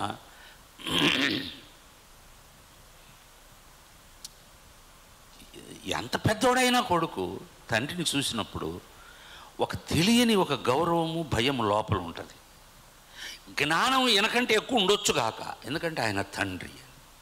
ఇక దేవుని దగ్గరికి వస్తే, క్రీస్తు ప్రభువుకి వస్తే ఆయన కంటే తెలివైన వాడు ఎవడు లేడు, సర్వజ్ఞాని ఆయన. కనుక ప్రియులారా, మనకు సరే యేసు ప్రభుకైతే ఉంది, మరి మనకు కూడా ఉంది అభిషేకం ఉంటే ఆయన ఎన్నో చేశాడు, మరి మనం కూడా చేయాలి కదా. అందుకే కదా దేవుడు మనల్ని లోకంలో పెట్టాడు. మరి మనం చెయ్యాలంటే మన సొంత శక్తితో కుదరదు కదా. ఎన్ని ప్రసంగాలు విన్నా, ఎన్ని ప్రసంగాలు చేసినా మన వల్ల దేవునికి పరిచర్యకి ఏమి జరగదు, పూచిపుల్ల కూడా కదలదు అనుకుంటాం. జరగాలంటే దేవుని ఆత్మాభిషేకం ఉండాలి. మరి ఉందా? మనకు ఉంది. హల్లెలూయా, హల్లెలూయా, ఉంది. ఎవరికైనా డౌట్ ఉంటే ఒక వచనం చదువుకోండి. యోహాను రాసిన మొదటి పత్రిక 2వ అధ్యాయము 20వ వచనం, 22వ వచనము 20వ వచనం చూడండి. మొదటి యోహాను రాసిన మొదటి పత్రిక 20వ వచనం. మొదటి యోహాను 2:20. కమాన్. ఇది మనకున్న అభిషేకాన్ని గురించి అపోస్తలుడు ఎవరు? యోహాను భక్తుడు మనకు జ్ఞాపకం చేస్తాడు. బాబు, విశ్వాసులారా, దేవుని బిడలారా, రక్షించబడే సంఘంలో ఉన్నటువంటి సహోదరి సహోదరులారా, మీకు కూడా ఈ అభిషేకం ఉన్నది. ఏ అభిషేకం అయితే క్రీస్తు ప్రభుల వారి పైన దిగి వచ్చినదో, ఉన్నదో, బలపరిచిందో, పరిచర్య చేయించిందో, అదే దేవుని ఆత్మశక్తి మనకు కూడా ఉంది. అదే దేవుని అభిషేకపు తైలము మన మీద కూడా ఉన్నది. అది ప్రభు ఇచ్చాడు. అది ఎలా వచ్చిందని చెప్తాడు. చదవండి యోహాను. అయితే మీరు పరిశుద్ధుని వలన అభిషేకము పొందినవారు గనుక సమస్తమును ఎరుగుదురు. మీరు పరిశుద్ధుని వలన అభిషేకము పొందినవారు గనుక, మనము పరిశుద్ధుని వలన అభిషేకము పొందినవారు గనుక. యేసు ప్రభువుకున్న పేర్లు ఏమిటంటే ఆయన పాపాలను క్షమించేవాడు, ఆత్మతో అభిషేకించేవాడు. హల్లెలూయా, హల్లెలూయా. పాపాన్ని క్షమించి ఇంక పోరా అని చెప్పడు. హీ విల్ ఎక్విప్ us, మనల్ని సిద్ధపరుస్తాడు, మనకు సర్వాయుధాలను ఇస్తాడు, మనల్ని సిద్ధపరచి పోరాటానికి పంపిస్తాడు, యుద్ధరంగానికి. అలా వెళ్ళని విశ్వాసి అసలు విశ్వాసే కాదు. రక్షణ పొంది పరిశుద్ధాత్మ అభిషేకం ఇచ్చి పంపిస్తాడు కనుక పరిశుద్ధుని వలన అభిషేకము పొందిన వారు మీరు గనుక మీరేం భయపడవద్దు. మీకు సమస్తము అది దాని జోలికి వెళ్తే మళ్ళీ ఒక అరగంట అవుతుంది. ఆత్మాభిషేకం పొందామని చెప్పుకొని అజ్ఞానముగా అవివేకంగా ప్రవర్తించడం కాదు. ఆత్మ అన్నిటినీ పరిశీలించు, ఆత్మ అన్నిటినీ వివేచించు, అన్నిటినీ వివేచించను. ఇవన్నీ చాలా లోతైన మాటలు. వివేచన, పరిశీలన ఇవన్నీ కూడా ఒరిజినల్ గ్రీక్ మీనింగ్కి వెళితే చాలా విస్తృతమైన అర్థాలు ఉన్నాయి. సరేలే, ఒక్కటి మనకు తెలిసింది, మన మీద కూడా అభిషేకం ఉంది. ఆ అభిషేకం సాక్షాత్తు మన ప్రభువే మనకు ఇచ్చాడు. దేవునికి స్తోత్రం. ఇప్పుడు అభిషేకం ఉన్న మనం కూడా ఆయన చేసిన పనులు మనం కూడా చేయగలం. అందులో నంబర్ 1 3 విషయాలు చెప్తానన్నా కదా. నంబర్ 1 4వ వచనం, చాలా కాలము నుండి పాడుగానున్న స్థలములను వారు కట్టుదురు. ఎవరు వారు అంటే మనం. 4వ వచనం నుండి దేవుని ప్రజలు ఏం చేస్తారో యెషయా ద్వారా దేవుడు రాయించాడు. 1 నుండి 3 వచనాల వరకు ప్రభు అయిన యేసుక్రీస్తు వారు లోకానికి పంపబడినప్పుడు ఆయన పరిచర్య ఏ విధంగా చేస్తాడు, ఏం చేస్తాడు, ఎలా చేస్తాడు అనేది చెప్పిన తర్వాత ఆయన ద్వారా రక్షించబడిన ఆయన ప్రజలు, ఆయన చేత అభిషేకించబడిన, ఆయన ఎలా అభిషేకించబడ్డాడో అదే రకమైన అభిషేకముతో తన ప్రజలను, తన బిడ్డలను అభిషేకిస్తాడు. అలా అభిషేకం పొందిన దేవుని ప్రజలు అంటే మీరు, నేను, మనమందరము కూడా ఏం చేస్తాము? What God's people will do. దేవుని ప్రజలు ఏం చేస్తారు, ఏమి చెయ్యగలరు, ఏమి చెయ్యాలని అభిషేకం ఇచ్చాడు అనేది ఈ 4 నుండి 7 వరకు చెప్తాడు. అందులో 3 పనులు ప్రధానంగా దేవుని ప్రజలు చేస్తారు. అందులో మొదటిది ఏమిటంటే చాలా కాలం నుండి పాడుగానున్న స్థలములను వారు కట్టుదురు, పూర్వమున పాడైన స్థలములను కట్టుదురు, పాడైన పట్టణములను నూతనముగా స్థాపింతురు, తరతరముల నుండి శిథిలములై ఉన్న పురములను. అబ్బా, ఎన్ని చేస్తారండి! శిథిలమైపోయి పాడైపోయి కూలిపోయిన వాటిని, పట్టణాలను బాగు చేస్తారంట కదా. చాలా కాలము నుండి పాడుగానున్న స్థలములను మరలా కడతారు. They will rebuild the ruins, the old ruins అంటారు. అంటే పాత శిథిలాలు. మీరు చూసారా కొన్ని సందర్భాల్లో పురాతన భవనాలు నివాసానికి యోగ్యంగా లేకుండా చాలా బలహీనమైపోయి ఉంటాయి, అన్నీ కూలిపోయి ఉంటాయి, గోడలు కూలిపోయి ఉంటాయి, స్తంభాలు కోట్ల రూపాయలు వెచ్చించి కట్టిన భవనాలే, రాజభవనాలే.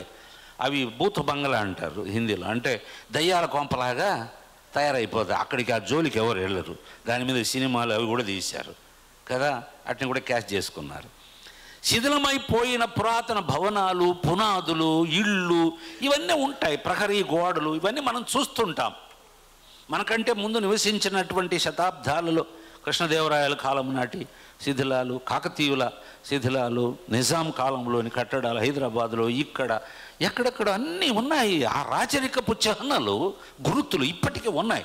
వాళ్ళు లేరా? ఉన్నారు. వాళ్ళు ఉన్నదానికి రుజువుగా శిథిలమైపోయిన పురములను మనం చూస్తాం.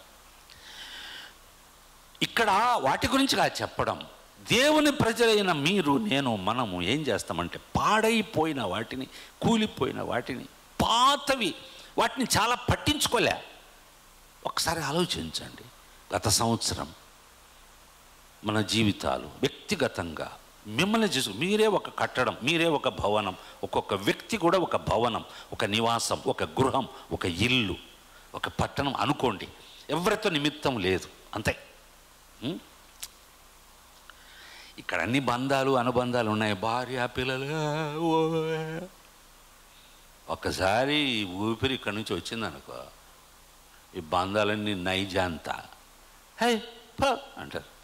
భార్య వచ్చి ఏమండి అంటే ఎవరే ఐ డోంట్ నో అంటాడు. తెలుసా మీకు? నా తల్లి గర్భములో నుండి ఇటకు ఏకాకిగానే తెంచినాను. ఇది వేదాంతం కాదు, ప్రతి దేవుని బిడ్డ తెలుసుకొని ఉండాల్సిన ఆత్మీయ సత్యం. నా తల్లి గర్భములో నుండి ఇటకు ఏకాకిగానే తెంచినాను. ఈనాడు నా స్వామి నిను చేరనీయని ఈ రాగబంధములు నాకికేల. ఈనాడు నా స్వామి నిను చేరనీయని ఈ రాగబంధములు నాకికేల. శ్రీయేసుదేవా నాయే నా ప్రాణనాథ, నీ ఈ పాపకూపములో నుండి నన్ను నీ పాద సన్నిధికి చేదుకొనవా. చేదుకుంటాడట పైకి. అంత ఇది వాస్తవం, ఇది రియల్, ఇది సత్యం. ఎంత బాధబంది, అంత కొడుకులు పిల్లలు ఎవరికి వారు, ఎవరెవరు లేరు. ఒక్కసారి పోయిందంటే మనకు ప్రభువుకు మాత్రమే ఉంటుంది సంబంధం. హల్లెలూయా. ఆయన పిల్లలం మనం, ఆయన ఊపిరి, ఆయన అంశం. ఇవన్నీ తాత్కాలికంగా గుడారాలు ఇక్కడ పెట్టుకొని తిరుగుతూ ఉన్నాం. బంధాలు అనుబంధాలు ఏర్పాటు చేసుకొని జీవితం అంతా అనవసరంగా త్యాగం చేసి అటు దేవునికి ఇష్టలై ఉండక ఇటు లోకంలో కలిసిపోక ఇవన్నీ ఉన్నాయి. పురాణ వైరాగ్యం చెప్పడంలే నేను, సత్యం. పురాణ వైరాగ్యం అని కాదు. కాబట్టి ఏమైంది, పాడైపోయి జీవితం, నీ జీవితం 24 సంవత్సరాలు ఎలా గడిపావు? ఎన్ని కూలిపోయినా, ఎన్ని శిథిలమైపోయి, ఎన్ని పాడైపోయి, ఎన్ని పడిపోయిన పరిస్థితుల్లో ఒక్కసారి కళ్ళు మూసుకొని వెనక్కి తిరిగి చూడు. కట్టావా మరి? మళ్ళీ వాళ్ళు కట్టాలా అనిపించిందే? అవి పాడైపోయినాయి, పడిపోయినాయి, బాగలేవు, నిరుపయోగంగా ఉన్నాయి. ఎంతమంది జీవితాలు ఊరికి జీవచ్చవాల్లాగా తిరుగుతూ ఉన్నారు. ఇటు లోకానికి ఉపయోగపడడం లేదు, చుట్టూ ఉన్న వాళ్ళకి, కుటుంబానికి, దగ్గర ఉండే వాళ్ళకు కూడా ఉపయోగం లేరు, ఇటు దేవునికి ఆయన పరిచర్యకు ఉపయోగం లేరు. ఎందుకు కారణం అంటే పురాతన కాలం నుంచి పాడైపోయిన పట్టించుకోలే, వాటి గురించి ఆలోచించలే. అరే నా జీవితం ఇలా అయిపోయిందే, నా జీవితం ఆ విభాగంలో ఇలా అయిపోయిందే, పడిపోయానే, చెడిపోయానే, తప్పులు చేశానే, ఎప్పుడు దిద్దుకోవాలి, ఎప్పుడు బాగు చేసుకోవాలి అనేది రాలే నీకు. సూత్తో కూర్చున్నా కూడా ఎవరికి స్పృహ ఉండదు, చచ్చినోడికి ఉండదు. బతికున్నా ఈ కుష్టు వ్యాధి వస్తే అంటారు కదా, కుష్టు వ్యాధి ఉండే చోట స్పర్శ జ్ఞానం ఉండదంట, అక్కడ సెన్స్ ఉండదు. అట్లా అయిపోయినాం మనం. కనుక ప్రియులారా, దేవుని ప్రజలకు దేవుడిచ్చే అభిషేకం ఎందుకంటే నువ్వు పాడైపోయిన పురములను నీ జీవితాన్ని కట్టుకోవాలి, నీ కుటుంబాన్ని కట్టుకోవాలి. హల్లెలూయా. తన జీవితాన్ని కట్టుకునే వ్యక్తి తన కుటుంబాన్ని కూడా శ్రద్ధగా కట్టుకుంటాడు. దేవుని అభిషేకం ఉండేది దానికోసమే. నీ జీవితం చక్కబరుచుకో, కట్టుకో. పాడైపోయిన వాటిని గమనించు, శిథిలమైపోయి కూలిపోయినాయి. బైబిల్లో చాలామంది, ముఖ్యంగా నెహెమ్యా కాలంలో ఆయన తన పని ఏదో తను చేసుకొని హాయిగా ఏది సాఫ్ట్వేర్ జాబ్ చేసుకుంటూ ఉన్నట్టు ఆ సిటీలో ఉన్నాడు, షూషాన్ కోటలో, రాజు దగ్గర పాన సేవకుడిగా. బాగా చేతి నిండా డబ్బు, ఇంటి నిండా ఆ వస్తువులు, భార్య పిల్లలు, హాయిగా ఉన్నాడు. కానీ యెరూషలేము కూలిపోయింది, ప్రాకారాలన్నీ దగ్ధమైపోయాయి అని విన్నప్పుడు దేవుని పట్టణం ఇలా అయిపోయిందని వాపోయి దుఃఖించి కన్నీటితో ప్రార్థన చేసి తనే నడుము కట్టి ముందడుగు వేశాడు. ఒక్కడిని నేనేం చేస్తాను, అందరూ ఊరుకుంటే పెద్ద పెద్దోళ్ళు పాస్టర్లు ఏం చేయడం లేదు. నాకెందుకు వచ్చింది, నాకు భార్య పిల్లలు ఉన్నారు, నాకు ఉద్యోగం ఉంది, నాకు బాధ్యతలు ఉన్నాయి, ఎవరో చేస్తారులే, నేను ఎందుకు చేయాలి అనుకోలేదే. దేవుని పట్టణము, దేవుని మందిరం ఇలా అయిపోయింది. దేవుని ప్రజలు తల ఒక దిక్కుకు పారిపోయారు, చల్లా చెదురైపోయారు. విన్నప్పుడు ఆయన హృదయం ఆవేదనతో నిండిపోయింది. మనకుంది అట్లా? మనకు లేదు. పోనీలే, మందిరం సంగతి పక్కన పెట్టు, కనీసం నీ జీవితం గురించి శిథిలమైపోయినాయి కనిపిస్తున్నాయా అని. ఒకప్పుడు బాగానే చేసావు అని, కానీ ఇప్పుడు ఎట్లా ఉంది మీకు చూసుకోండి. అవన్నీ నేను చెప్పను, విడమర్చి. అరచేతిలోని గాయానికి అర్థం ఎందుకు, నీకు తెలియదు ఏం చేసావు, గుర్తు చేయాలి. నీ కుటుంబం ఇలా ఉందా, సఖ్యత ఉందా? భార్య భర్తల మధ్య హ్యాపీగా ఉన్నారా, సంతోషంగా ఉన్నారా? మీ పిల్లలు మీరు నమ్ముతారా? మిమ్మల్ని మీరంటే గౌరవం ఉందా? పోనీ మీ పిల్లల్ని ఎలా పెంచారు? ఇవన్నీ మీరు అడిగితే చాలా బోల్డ్ ప్రశ్నలు వస్తాయి. కానీ దేవుని ఉద్దేశం ఏంటి? మన జీవితాలు, మన కుటుంబాలు కట్టబడాలి. అవి శిథిలమైపోయి ఉంటే ఏదైనా కారణాన్ని బట్టి, పాడైపోయి ఉంటే మన నిర్లక్ష్యం వల్ల, మనం చేతగానితనం వల్ల, మన బద్ధకం వలన ఒకవేళ దాన్ని పట్టించుకోకుండా పోతే శిథిలమైపోతుంది. శిథిలం చేయడానికి వాడు వేరే, శత్రువు వేరే ఉన్నాడు. ఇతోధికంగా వాడు కూడా మనకు సహాయం చేసి ఎట్లా పాడైపోవడానికి మనల్ని కూడా ప్రోత్సహిస్తాడు. అలా జరిగిపోయింది, పొరపాటు ఏదో జరిగిపోయింది. కానీ మన పైన అభిషేకం ఉంది కదా, మనం దేవుని బిడ్డలం కదా, దేవుని వాక్యాన్ని వింటున్నాం కదా.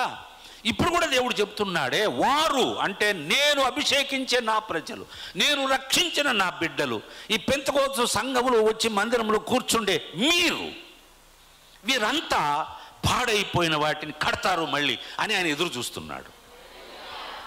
మరి ఆడగట్టు బయటిది కట్టేది అటు నుంచి ముందు నిన్ను కట్టుకుంటే చాలు. మొదటి మెట్టు ఏంటంటే, అందుకనే ఏదైనా సరే మొదట ప్రారంభమైంది ఇంటి దగ్గరే. మన ఇల్లు చక్కబెట్టుకోవాలి కదా. తర్వాత పక్కింటిని చూసి ఏంది అట్టుంది కొంచెం చూసుకోమ్మా అనవచ్చు. అలా కాదు, మనమే చెప్పకుండా ఏందమ్మా అట్టుంది అంటే నోరు మొయ్యి అంటారు. అన్నిటికీ వర్తిస్తుంది ఈ విధానం. నేను చెప్పేది ఏం చెప్పడానికి ప్రయత్నిస్తున్నాను. నేను పచ్చిగా అవన్నీ మన లోపలన్నీ చెప్పను, చెప్తే బాగోదు. మీకు తెలుసు. దాన్ని ఏమంటారు, ఇంగ్లీష్లో ఒక మంచి మాట ఉంది, ఇంట్రాస్పెక్ట్ అంటారు. Introspect, what that means. Introspect అంటే మనల్ని మనమే అద్దం ముందు పోయి నిలబడతాం. ఎవరు కనబడతారు? మనమే. దాన్ని దేవుని వాక్యం అనేది ఇప్పుడు అద్దం. మనం వచ్చి నిలబడితే మనల్ని చూపిస్తుంది. మనం బాగుంటే బాగుంటుంది అంటది, పొరపాట్లు ఉంటే కూలిపోయి అంటది, కట్టు అని చెప్తుంది. ఏదైనా మరకుంటే తుడుచుకోరా అంటది. నేను కూడా ఇప్పుడు వచ్చినప్పుడు చూసుకొని పూసేమని ఉందేమో మొహం అడుక్కున్నాను. అది సింపుల్, 5 నిమిషాలన్నా కదా. దేవునికి స్తోత్రం. కనుక ప్రియులారా, చాలా కాలం నుండి పాడుగానున్న స్థలంలో వారు కట్టుదురు. కట్టావా? కట్టడానికే ఈ ఇంకొక సంవత్సరాన్ని దేవుడు ఇచ్చాడు నీకు. హల్లెలూయా. ఈరోజు సాయంత్రంకి వచ్చినావంటే ధన్యురాలివి, ధన్యుడివి నువ్వు. ఈ పని చేయాలని నీకు దేవుడు జ్ఞాపకం చేస్తున్నాడు. హల్లెలూయా. దేవుడు చెప్పే మాటలు వినబడకుండా చేయడమే వాని కుట్ర. అసలు ముందు దేవుని మాటలు వినకుండా చేస్తాడు. నువ్వు అసలు రాకుండా నిన్ను అడ్డుకుంటాడు. రాలేదనుకో వాడు ఎగిరి గంతేస్తాడు. 7 షాడ్లే అనుకుంటాడు. వాడు దేవుని బిడ్డ అండి, భయం లేదా నీకు సాతాను అంటే 7 షాడ్లే అంటాడు. వాడు అట్ట అంటాడు సాతాను. అదే మనం చర్చికి వస్తుంటే ఆపలేకపోయాను, చర్చికి పోతున్నాడు, పోతారంతే వస్తారంతే, ఏం వినలేరు, వినకుండా చేస్తాగా అంటాడు. విన్నారు, బాగా విన్నారు, ఇంటికి వచ్చారు. రాని వెళ్ళారు, వినండి, వెళ్ళనివ్వండి. ఇంటికి వచ్చే వాటిని ఏమి పాటిస్తారా ఏంటి? ఏమీ లేదు. వినడం ఎన్నో సంవత్సరాల నుంచి వింటూనే ఉన్నారు. అది చెప్పేవాడు చెబుతూనే ఉంటాడు, వినేవాళ్ళు వినలే. వీళ్ళు ఎప్పటికీ బాగుపడరు. ఆ పాడైపోయినట్టే ఉంటాయి. నేను ఖుషి, వాళ్ళు మాత్రం ఖుషి లేరు. అర్థమైందా? సంతోషించేది వాడు. ఈ పాడుగానున్న చాలా కాలం నుంచి వారు కట్టుదురు, ఆ స్థలములను కట్టుదురు. పూర్వమున పాడైన స్థలములను కట్టుదురు, పాడైన పట్టణములను నూతనముగా స్థాపింతురు అని అన్నాడు. కట్టాలి ప్రియులారా, కట్టాలి. ఒక్క మాట చదివి నాకు టైం లేదు కాబట్టి ముగిస్తాం. ఇంకా 2 పాయింట్లు ఉన్నాయి కదా, చాలా విషయాలు చెప్పుకోవచ్చు. కట్టడం గురించి కొత్త నిబంధన విశ్వాసులమైన మనకు దేవుడు ఏం చెప్తాడు? ఏదేదో పాత నిబంధనని ముడిపెట్టలేను నేను. ఇది జస్ట్ ఒక ఎగ్జాంపుల్గా తీసుకుంటాం, మళ్ళీ కొత్త నిబంధనకు వచ్చేసేయాలి మనం. ఓకే, అది నీడ, నిజరూపం కొత్త నిబంధన. ఇది నా నీడ, అది నేను ఇక్కడున్నా ఒరిజినల్. ఇది ఇంపార్టెంట్. ఇది ఉంది కాబట్టి అది కనిపించింది. ఒరిజినల్ వస్తే దాంతో పనేమి? అది ఛాయ అంటాడు. రాబోచున్న వాటి ఛాయయే కానీ నిజరూపము కాదు అని ఎబ్రీ పత్రికలో మొత్తం ధర్మశాస్త్రము, దాని బలికర్మకాండాలు, విధి విధానాలు అన్నీ కూడా పౌలు చెప్తాడు. ఇప్పుడు కొత్త నిబంధనకు రావాలి. ఈ సత్యం ఏముంది? కట్టాలి. ఏం కట్టాలి? ఎవరు కట్టుకోవాలి? ఎలా కట్టాలి? వీటన్నిటికీ ఒకటే మాట సమాధానం. యూదా పత్రిక 20-21, అందులో ఒకటే అధ్యాయం ఉంది కాబట్టి అధ్యాయం చెప్పడం లేదు. యూదా పత్రిక ప్రకటన గ్రంథానికి ముందు వస్తుంది కదా, 20వ వచనం నుండి 20-21 2. ప్రియులారా, మీరు విశ్వసించు అతి పరిశుద్ధమైన దాని మీద మిమ్మును మీరు కట్టుకొనుచు. ఆగండి. ఏం కట్టాలి? మిమ్మును మీరు కట్టుకొనుచు. ఆ మాట ఎలా ఉందంటే ఒక్కరోజు కట్టి ముగించేది కాదు, నిరంతరము కడుతూనే ఉండాలి. జీవితం చాలా పెద్దది. కట్టే పని మనకు ప్రతిరోజు ఉంటుంది. ఎవరిని కట్టేది? మనల్ని మనం కట్టుకోవాలి. దేని మీద కట్టాలి? ఏమిటది? పరిశుద్ధం. మీరు విశ్వసించు అతి పరిశుద్ధమైనది. ఏంటి విశ్వసించేది? మీరు మన విశ్వాసమే పరిశుద్ధమైనది. ఎందుకంటే అది పరిశుద్ధుడైన దేవుని పైన మన విశ్వాసం ఉంది కాబట్టి, ఆ పరిశుద్ధుడైన దేవుని పైన ఉండే మన విశ్వాసం అది కట్టబడాలంటే ఆ పరిశుద్ధుడైన దేవుడు ఇచ్చిన పరిశుద్ధ వాక్యమే మనకు ఆధారం. ఏమండి? అది పరిశుద్ధాత్మ సహాయముతో కట్టుకోవాలి. ఆ అభిషేకం మన మీద ఉంటే కట్టుకునేందుకు మనము శక్తిమంతులం అవుతాం. హల్లెలూయా. కట్టడానికి కష్టపడాల్సిన అవసరం లే. పరిశుద్ధాత్మ మాట వింటే చాలు, నోరు మూసుకొని, వేరే పెత్తనాలు చేయకుండా, మిడిమిడి జ్ఞానాలు ఉపయోగించకుండా, అక్కడ ఇక్కడ విన్న చెత్త చెదారమంతా మనసులో పెట్టుకోకుండా, కేవలం పరిశుద్ధాత్ముడు దేవుని వాక్యం ద్వారా ఏం చెబుతాడో అది వింటే చాలు. ఈ ఎస్తేరు హేగై చెప్పిన వాటిని తప్ప మరేమీ ఆమె కోరలేదు. సెలెక్ట్ అయిపోయింది. హల్లెలూయా. హేగై పరిశుద్ధాత్మకు పోలిక. హేగై పరిశుద్ధాత్ముడు కాదు, నపుంసకుడు, నపుంసకుడు. అహష్వేరోషు రాజు దగ్గర ఉన్నాడు, పారసీక రాజు. ఇండియా దేశాన్ని కూడా కలిపి ఏలుబడి చేసిన ఆయన దగ్గర ఆయనకు పట్టప్రాణిగా సెలెక్ట్ కావడానికి అమ్మాయిలందరినీ తీసుకొచ్చారు అన్ని దేశాల నుండి. అందులో ఎస్తేరు కూడా వచ్చింది. ఈమె అనాథ, పెద్ద ఏమీ లేదు. కానీ అందరూ సౌందర్య సాధనాలను రాసుకొని, పూసుకొని, వేసుకొని, రుద్దుకొని, అంతా ఇంత పెద్ద ఒక అంగుళం మేకప్లు ఉంటాయి కొంతమందికి. సెలబ్రిటీలు బయటకు వస్తారు చూసారా? ఇంటికి పోయి ఆ మేకప్ తీసేశారు అనుకో, వద్దులేదు.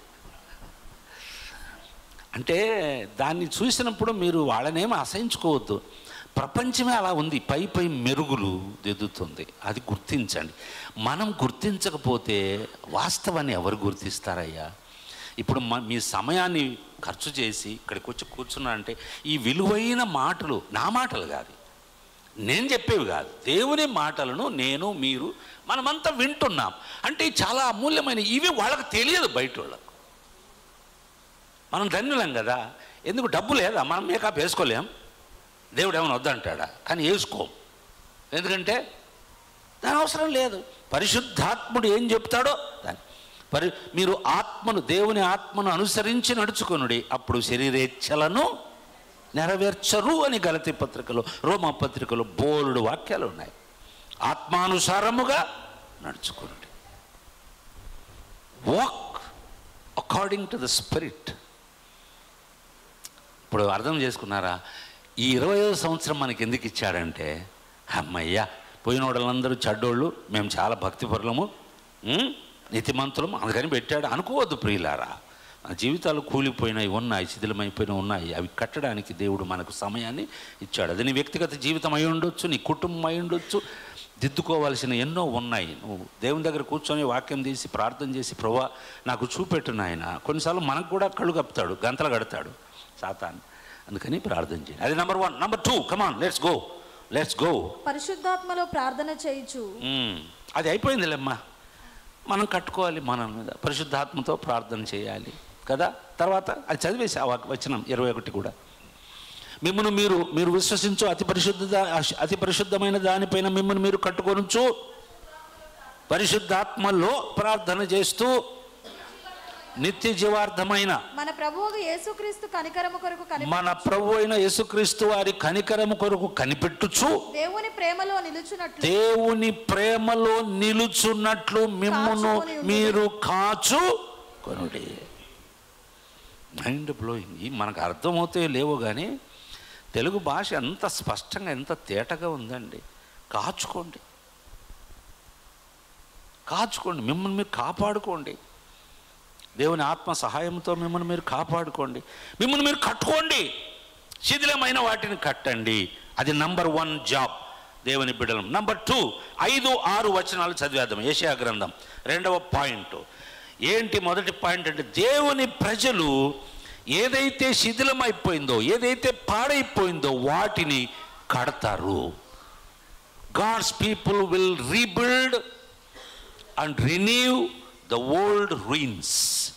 శిథిలమైపోయిన పాత వాటిని దేవుని ప్రజలు ఆత్మాభిషేకము సహాయముతో కట్టుకుంటారు, కడతారు. ఆఖరికి పురములను కూడా కడతారు. వ్యక్తిగత జీవితాన్ని కట్టుకుంటారు, కుటుంబాలను కడతారు, బయటికి వెళ్ళి వేరే జీవితాలను కూడా కట్టగలరు. అది పురములను కూడా, పాడైన పట్టణములను నూతనముగా స్థాపింతురు. ఎన్ని జీవితాలు బయట మీకు కనిపించాయి, పతనమైపోయినాయి, దిగజారిపోయినాయి, పాడైపోయినాయి, కూలిపోయి ఉన్నాయి, జీవితాలు బాగలేవు. వాళ్ళను నూతనముగా కట్టే పని కూడా మనకిచ్చాడు దేవుడు. ఆ పని చేయడానికి ముందు మనల్ని మనం కట్టుకొని మన కుటుంబాన్ని దిద్దుకుంటే ఇతరులు కూడా చెప్పగలము. బయట వాళ్ళు వచ్చి అడగాలి, అమ్మా ఎందుకమ్మా మీరు ఇంత బాగుంటారు, హ్యాపీగా ఉంటారు, కష్టాలు ఉన్నాయి, ఇబ్బందులు ఉన్నాయి, వచ్చి జీతం తక్కువ, అయినా మీరు హ్యాపీగా ఉంటారే, ఎప్పుడు ప్రార్థనలు మానరే, ఏం కారణం? ఎప్పుడు సంతోషంగా ఉంటారే, లేదు అనే ఆ దిగులు, భయము, ఆ బాధ, దుఃఖం మీ ముఖములు కనిపించదే, ఏంటి కారణం అంటే ప్రభు ఇస్తాడమ్మా సంతోషం అని చెప్తే వాళ్ళు కూడా మీ ద్వారా కట్టబడడానికి వస్తారు. నువ్వు వెళ్ళే చోటికి నేను కూడా వస్తానమ్మా, నువ్వు నమ్మిన దేవుడు నాకు కూడా కావాలయ్యా అని అడగాలి కదా. మన జీవితాలే కుప్పకూలిపోయి ఉంటే వాడెందుకు అడుగుతాడు? అందుకని చెక్ చేసుకోండి. రెండవదిగా 5-6, అన్యులు నిలువబడి మీ మందలను మేపెదరు, పరదేశులు మీకు వ్యవసాయకులను మీ ద్రాక్ష తోట కాపరులు అగుదురు, మీరు యెహోవాకు యాజకులు అనబడుదురు, వారు మా దేవుని పరిచారకులని మనుష్యులు మిమ్మును గుర్చి చెప్పుదురు, జనముల ఐశ్వర్యమును మీరు అనుభవింతురు, వారి ప్రభావమును పొంది. ఇది దేవుని ప్రజల అభిషేకము చేత జరిగే రెండవ విషయం. ఏమిటంటే దేవుని ప్రజలు దేవుని పరిచర్యలో వాడబడడానికి, దేవుని సేవకు పనిముట్లుగా ప్రత్యేకించబడి దేవుని చేత వాడబడతారు. హల్లెలూయా. దేవుడు వారిని ప్రత్యేకిస్తాడు. ఎందుకు? దేవుని పని చేయడానికి, దేవుని పరిచారకులుగా ఉండడానికి, దేవుని పక్షముగా మనుషులతో మాట్లాడడానికి మనల్ని దేవుడు పిలిచి ఏర్పాటు చేసుకున్నాడు, రక్షించాడు. దేవుడు మనల్ని ప్రత్యేకించాడు. అందుకని కొరింథీయులకు రాసిన పత్రికలో మీరు ప్రత్యేకముగా రండి, వారితో ఇజ్జోడుగా ఉండకుడి. You have to be separated. ఎప్పుడు కూడా తన ప్రజలను దేవుడు సపరేట్ చేస్తాడు, ప్రత్యేకిస్తాడు. ప్రత్యేకత అనేది దేవుని పద్ధతిలో ప్రధానమైనది. నువ్వు ప్రత్యేకమైన వాడిగా కనబడాలి లోకంలో. అటు దేవునికి, ఇటు సాతానుకు, ఇటు లోకానికి మనము వీళ్ళు ప్రత్యేకమైన వాళ్ళది చేయరండి, వారు అలా ఉండరండి, వారు అలా మాట్లాడరండి. ఇది తెలియాలి. వాళ్ళు ఏం చేస్తారు? దేవుని పరిచర్య చేస్తారండి, దేవుని గురించి మాట్లాడతారండి, దేవుని పని కొరకు వెళతారండి, దేవుని సన్నిధికి వెళతారండి, దేవునికి ప్రార్థన చేస్తారండి, దేవుని వాక్యం చదువుతారండి, దేవుని గురించి ఇతరులతో మాట్లాడతారండి. ఇవి ప్రజలు చెప్పాలి మనల్ని. అంటే యేసుప్రభు చేసే పరిచర్య ఎలా ఉందో మనం చూసాము. మనం చేసే పరిచర్య మొదటిది మనం కడతాం. మనల్ని, మన కుటుంబాలను, ఇతరులను, సమాజాన్ని కూడా కట్టడానికి మనం ప్రయత్నం చేస్తాం. మనల్ని కట్టుకుంటూ పాడైపోయిన వాటిని రిపేర్ చేస్తూ మళ్ళీ నూతనంగా నిర్మిస్తాం. ఆ పని మనకు ఉంది. ఊరికే వచ్చి బెల్లంగొట్టిన రాళ్ళగా కూర్చొని ఈనిపోయేది కాదు. పోయిన తర్వాత కూడా దేవుని పని మీరు చేయాలి, మనం చేయాలి. మేమంటే సేవకులు మమ్మల్ని ప్రధానంగా ఇక్కడ పెట్టేశాడు మీకు నేర్పించి పంపించమని.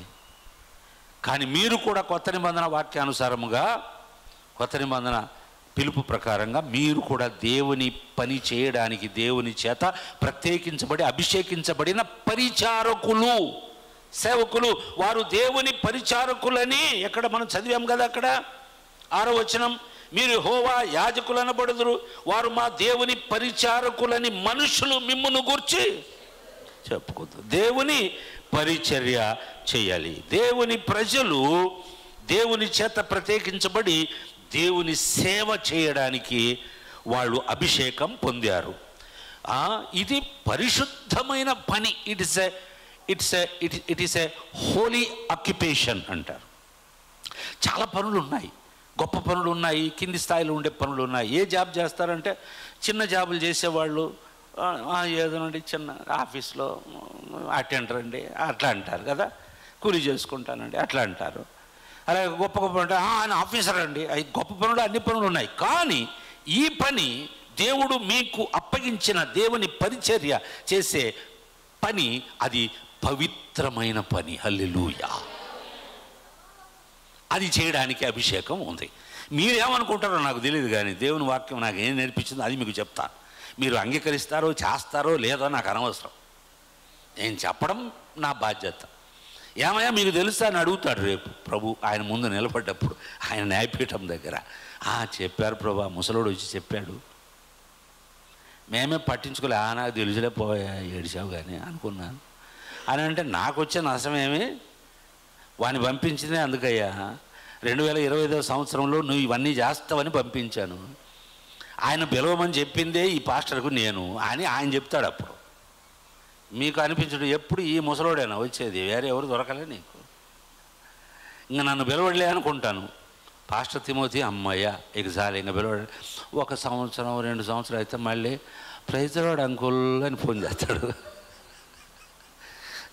అది నేనే అద్భుతంగా వాక్యం చెప్తానని కాదు, ఆయన కుటుంబంలో సభ్యుడిగా మేమంతా దగ్గర ఉన్నాం, మనసులు కలిశాయి, ఆత్మీయ బంధం ఏర్పడింది ప్రభువుతో. అందుకని ఏదో ఈ వంక పెట్టుకొని మీకు వాక్యం చెప్పాలనే వంక పెట్టుకొని వచ్చి వాళ్ళని నేను చూస్తాను, నన్ను వాళ్ళు వచ్చిన వెంటనే ఆంటీ రాలేదని అడిగారు.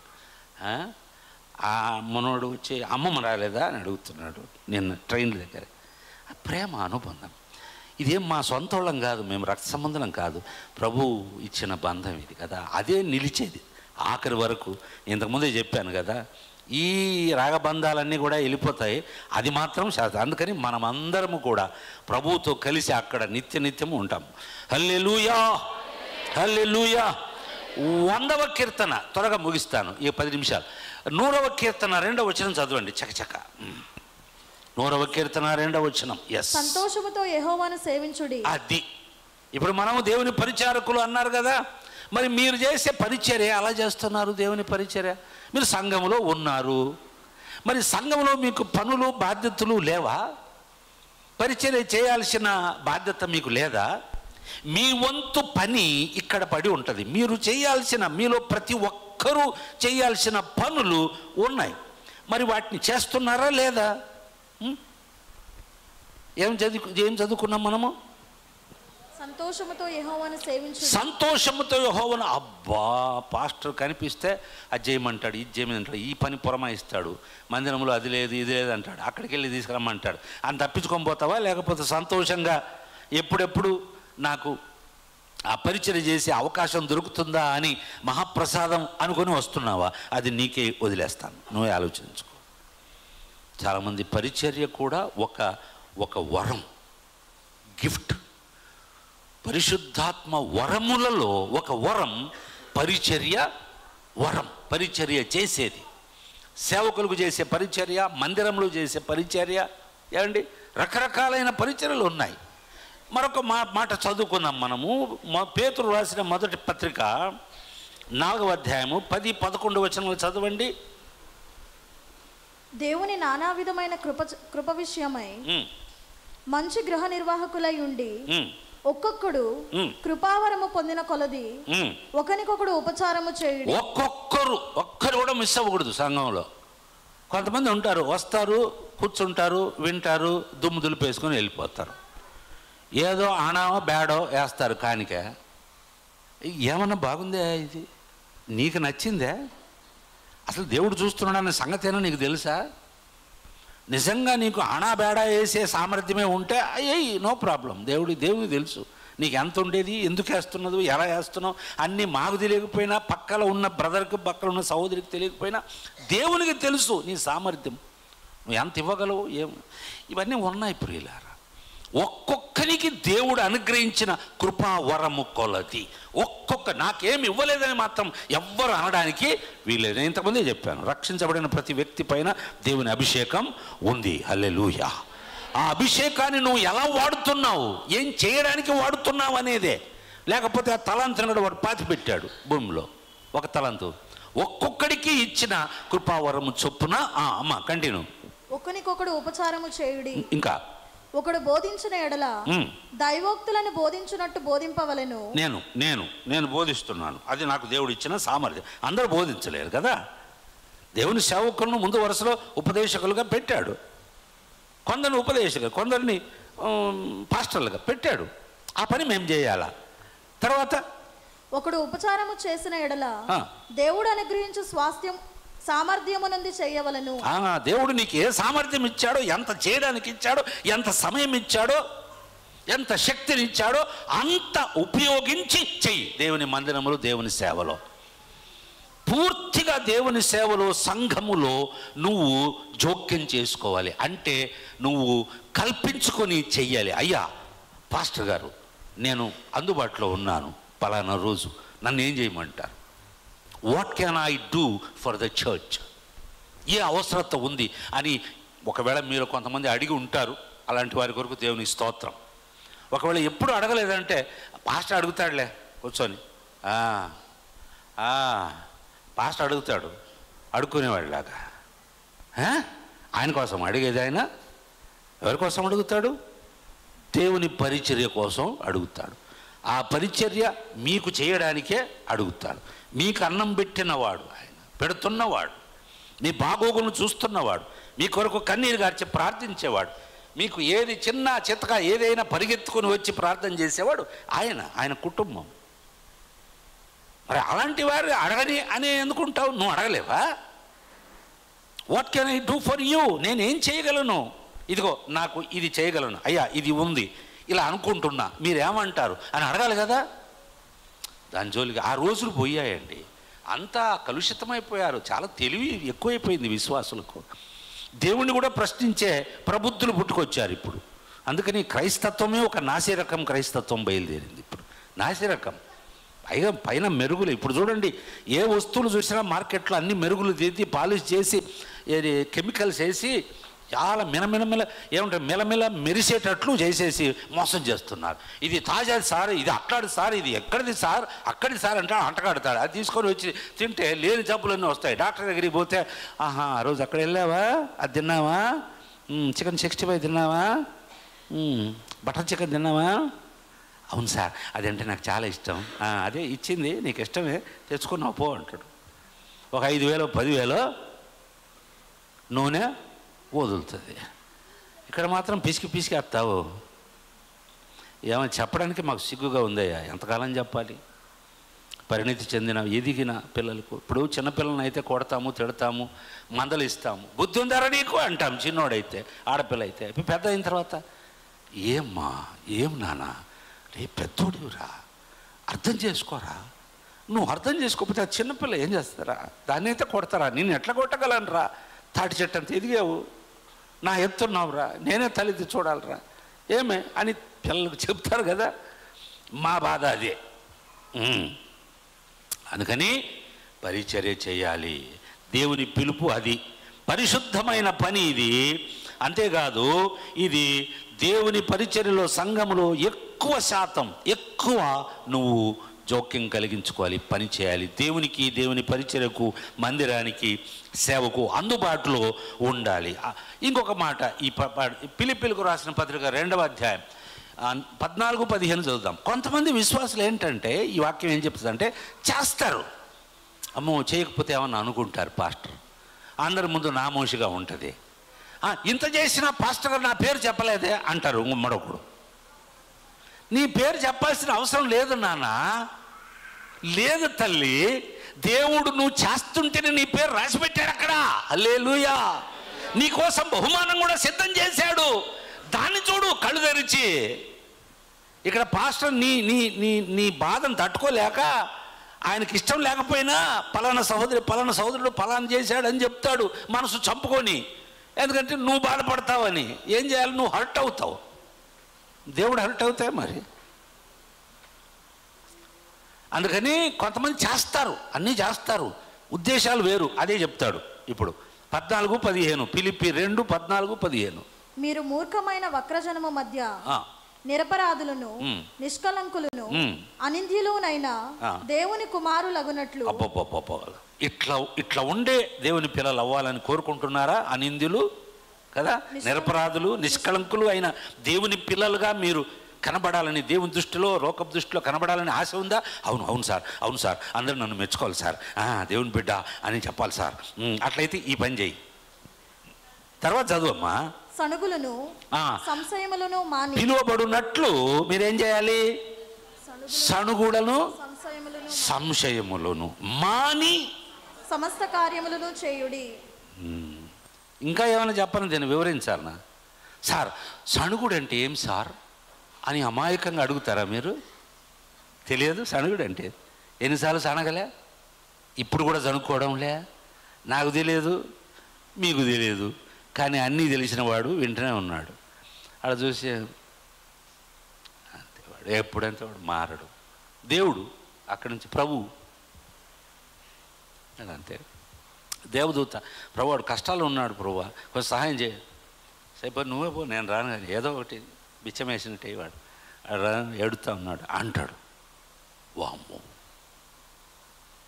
సణుగులను, సంశయములను, సమస్తమైన సణుగులను, సంశయములను సణుగులను మాని. సణుక్కోవడం, కొనుక్కోవడం వేరు. సంశయాలు ఉంటాయి కొంతమంది, సంశయాలు. అది ఎట్లా చేయొచ్చా, ఇది ఎట్లా చేయొచ్చా, సణగడం, నసకడం, సంశయాలు.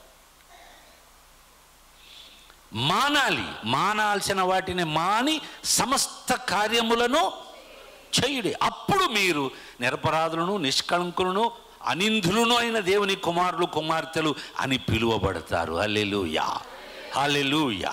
లోకం వదిలిపెట్టే ముందు ఆ పేరు పొంది దేవుని చేత మనం జీవించాలి. అటు కృప ప్రభు అనుగ్రహించను కాక. ఆఖరిగా మనం ఒక మాట చదువుకుందాం. 7వ వచనం కదా, 7వ వచనం 3వ పాయింట్.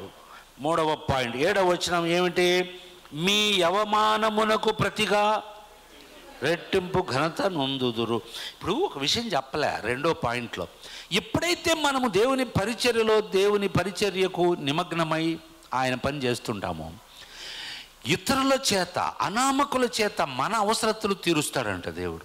ఆ వాక్యం ఉంది చూడండి అక్కడ, 5వ వచనం. అన్యులు నిలువబడి మీ మందలను మేపేది, పరదేశులు మీకు వ్యవసాయకులను మీ ద్రాక్ష తోట కాపురులను అగుదురు. అరే రే, మనకు తెలియని వారు, అనామకులు, మనకు పరిచయం లేని వాళ్ళు, వాళ్ళు ఎదురు చూడం, వారి ద్వారా మనం పనులు సగబెడతాడు దేవుడు. హల్లెలూయా. ఆ అన్యులను, దేవుడు ఎరుగని వారిని కూడా మీ సేవకులుగా చేసేస్తాడు. మీకోసం పనిచేస్తారు, మీకోసం పూటపడతారు. ఏంటి, మీ అవసరత తీర్చడానికి వాళ్ళు ఉపయోగపడతారు దేవుని చేత. ఇది అద్భుతం. ఎప్పుడు జరుగుతుందో తెలుసా? మీరెప్పుడైతే దేవుని పరిచర్య చేయడానికి, ఆ దేవుని పరిచర్య అవసరతలు తీర్చడానికి నడుం కట్టుకొని ముందు వస్తారో, అప్పుడు ఆ పని చేసేటప్పుడు సణుగుడు సంశయాలు మాని చేయడానికి పూనుకుంటారు. అప్పుడు దేవుడు మీ పనులు, మీ ఇంటి పనులు, మీ పిల్లల పనులు, మీ కుటుంబ అవసరత తీర్చడానికి దేవుడు వేరే వాళ్ళను ఏర్పాటు చేస్తాడు. హల్లెలూయా, హల్లెలూయా. దేవుడు తన సేవకుని కాకుల ద్వారా పోషించాడండి. కల్లో కూడా ఊహించని ఓబద్యా ద్వారా 100 మంది ప్రవక్తలను, యెహోవా ప్రవక్తలను పోషించాడు కరువు తీరేంత వరకు ఆబు కాలములో. మనకు తెలుసు ఇవన్నీ. అలాంటి దేవుడు నీ దేవుడు. నువ్వు నమ్మాలి. నమ్మకుండా ఊరికే ప్రసంగం వినిపోతే ఏం జరగదు. నమ్మి ప్రభువా నీ వాక్యం అలా చెప్పింది నాయన, అలా చెప్పింది, నేను అలా ఉంటాను ప్రభువా, నీ చేస్తాను, అలా నువ్వు చెయ్యి. దేవుడు ఎందుకు చేయడు? ఆయన వాగ్దానం అది. అలా చేస్తారు. ఇప్పుడు మూడవ పాయింట్ ఏంటంటే 7వ వచనం, మీ యవమానమును ప్రతిగా రెట్టింపు ఘనత నొందుదురు, నిందకు ప్రతిగా తాము పొందిన భాగమును అనుభవించి వారు సంతోషింతురు. వారు తమ దేశములో రెట్టింపు భాగమునకు కర్తలగుదురు, నిత్యానందము వారికి. హల్లెలూయా. ఏమానందం? అది పెడితే పెళ్ళిళ్ళు లేకపోతే సావిళ్ళు కాదు, ఆ సంతోషం కాదు. ఏదో ఉన్నప్పుడు కాస్త చాంతాడంత ముఖం చేసుకొని అని ఇగిలించే సంతోషం కాదు. అన్నీ బాగుంటే బాగున్నానంటే బాగానే ఉండి దేవుని కృప వలన అందరం బాగున్నాం అవి ఎవరైనా చెప్తారు. అది లోకస్తులు చెప్పేది ఆ భాష, నీ భాష కాదు అది. ఆయన సంతోషం ఎలాంటి సంతోషం? మనకి ఇచ్చిన సంతోషం ఎలాంటి సంతోషాన్ని ఇచ్చాడండి? దేవునికి స్తోత్రం, స్తోత్రం, స్తోత్రం. లూకా సువార్త 10వ అధ్యాయము 12వ వచనం, 21వ వచనం చదవండి. అయిపోయింది, 2 నిమిషాలు. 9:30 అని చెప్పారు. ఇసుకోవద్దు, మళ్ళీ మీరు నాకు దొరకరు, నేను కూడా మీకు దొరకను రేపు. నేను మీరు కావాలనుకున్నా మీరు దొరకరు, మీరు నన్ను కోరుకున్నా నేను మీకు దొరకను. ఇదే సుదినం. ఓకే, లూకా సువార్త 10వ అధ్యాయం 21వ వచనం. ఆ గడియలోనే యేసు పరిశుద్ధాత్మ యందు బహుగా ఆనందించి, తండ్రి, ఆకాశమునకును భూమికిని ప్రభువా, నీవు జ్ఞానులకును వివేకులకును ఈ సంగతులను మరుగు చేసి పసిబాలురకు బయలుపరిచినావని నిన్ను స్తుతించుచున్నాను. అది యేసు ప్రభువు స్వయంగా ఈ లోకములో మానవుడిగా ఉన్న దినాలలో తండ్రిని చూసి ప్రార్థించిన చిన్న ప్రార్థన, టెలిగ్రాఫిక్ ప్రార్థన. మొదటిగా ఏమన్నాడమ్మా? ఆ గడియలోనే యేసు పరిశుద్ధాత్మలో బహుగా ఆనందించుచు.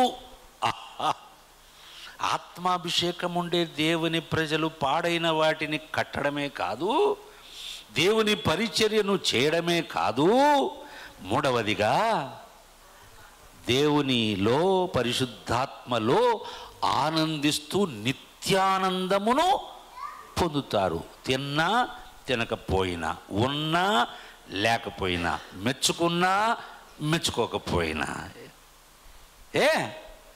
ఆరోగ్యం ఉన్నా ఆరోగ్యం లేకపోయినా, ఈ సంతోషం ఒకడు దొంగిలించేది కాదు, ఒకడు ఇచ్చేది కూడా కాదు. ఇది దేవుడిచ్చింది, అభిషేకము ద్వారా వచ్చినది, దేవుని బిడ్డలకు మాత్రమే ఉండేది, నీకు మాత్రమే ఉండేది, నీ కొరకు మాత్రమే ఇచ్చిన అభిషేకపు ఆనందం ఇది. కొత్త నిబంధన అంతా చూడండి.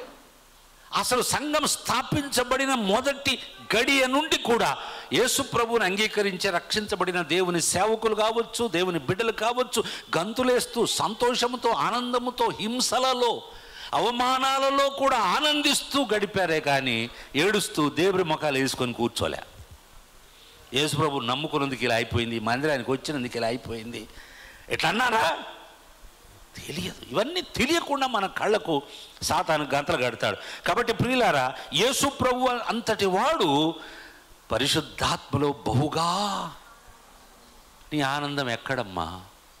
ప్రభు చెప్తున్నాడు, నీ ఆనందము వస్తు వాహనాల పైన మనకు కలిగి ఉన్న కలిమిలో లేదు, లేదు, లేదు. మా సిటీలో మా చర్చి పక్కనే చిన్న చిన్న గుడిసెలు వేసుకొని ఇళ్ల పనులు చేయడానికి వచ్చిన వాళ్ళు ఎక్కడెక్కడి నుంచో వచ్చారు. తాత్కాలికం, పెద్ద వర్షం పడితే అక్కడ ఉండలేరు, చలికి పాపం ఏం చేస్తారో ఏమో. కానీ సాయంత్రం నేను అట్లా వస్తుంటే ఆ భర్త, భార్య, ఆ పిల్లలు ఆ కట్టెలు పెట్టి సిటీలో, హైదరాబాద్ సిటీలో కట్టెలు ఎక్కడ తెచ్చుకుంటారు, వాళ్ళకి గ్యాస్లు ఉండవు కదా, తెచ్చుకొని రొట్టెలు కాలుస్తుంటారు. లేకపోతే అన్నం ఉడుకుతూ ఉంటుంది చిన్న డేక్సలో. పిల్లలందరికీ ఆ వెయిట్ చేస్తుంటాడు. వాడు పరాచికలు ఆడుతుంటాడు భార్యతో. వాడు కూలి చేసి పగలంతా తెచ్చుకొని ఉంటాడు. వాడు అప్పుడే కూరగాయలు తెచ్చుకుంటాడు. ఇవన్నీ నేను గమనిస్తాను, మీరు గమనిస్తారో లేదో తెలియదు. వాడు ఎంత సంతోషంగా, నేను అక్కడ పోతుంటాను, నన్ను గమనించి పోరాడే ఎవడో నాకు, నేను, నా భార్య, నా పిల్లలు, నా ఇల్లు. వాడు ఎట్లా రాజులాగా ఫీల్ అవుతుంటాడు. ఆమె పట్టపు రాణి వానికి.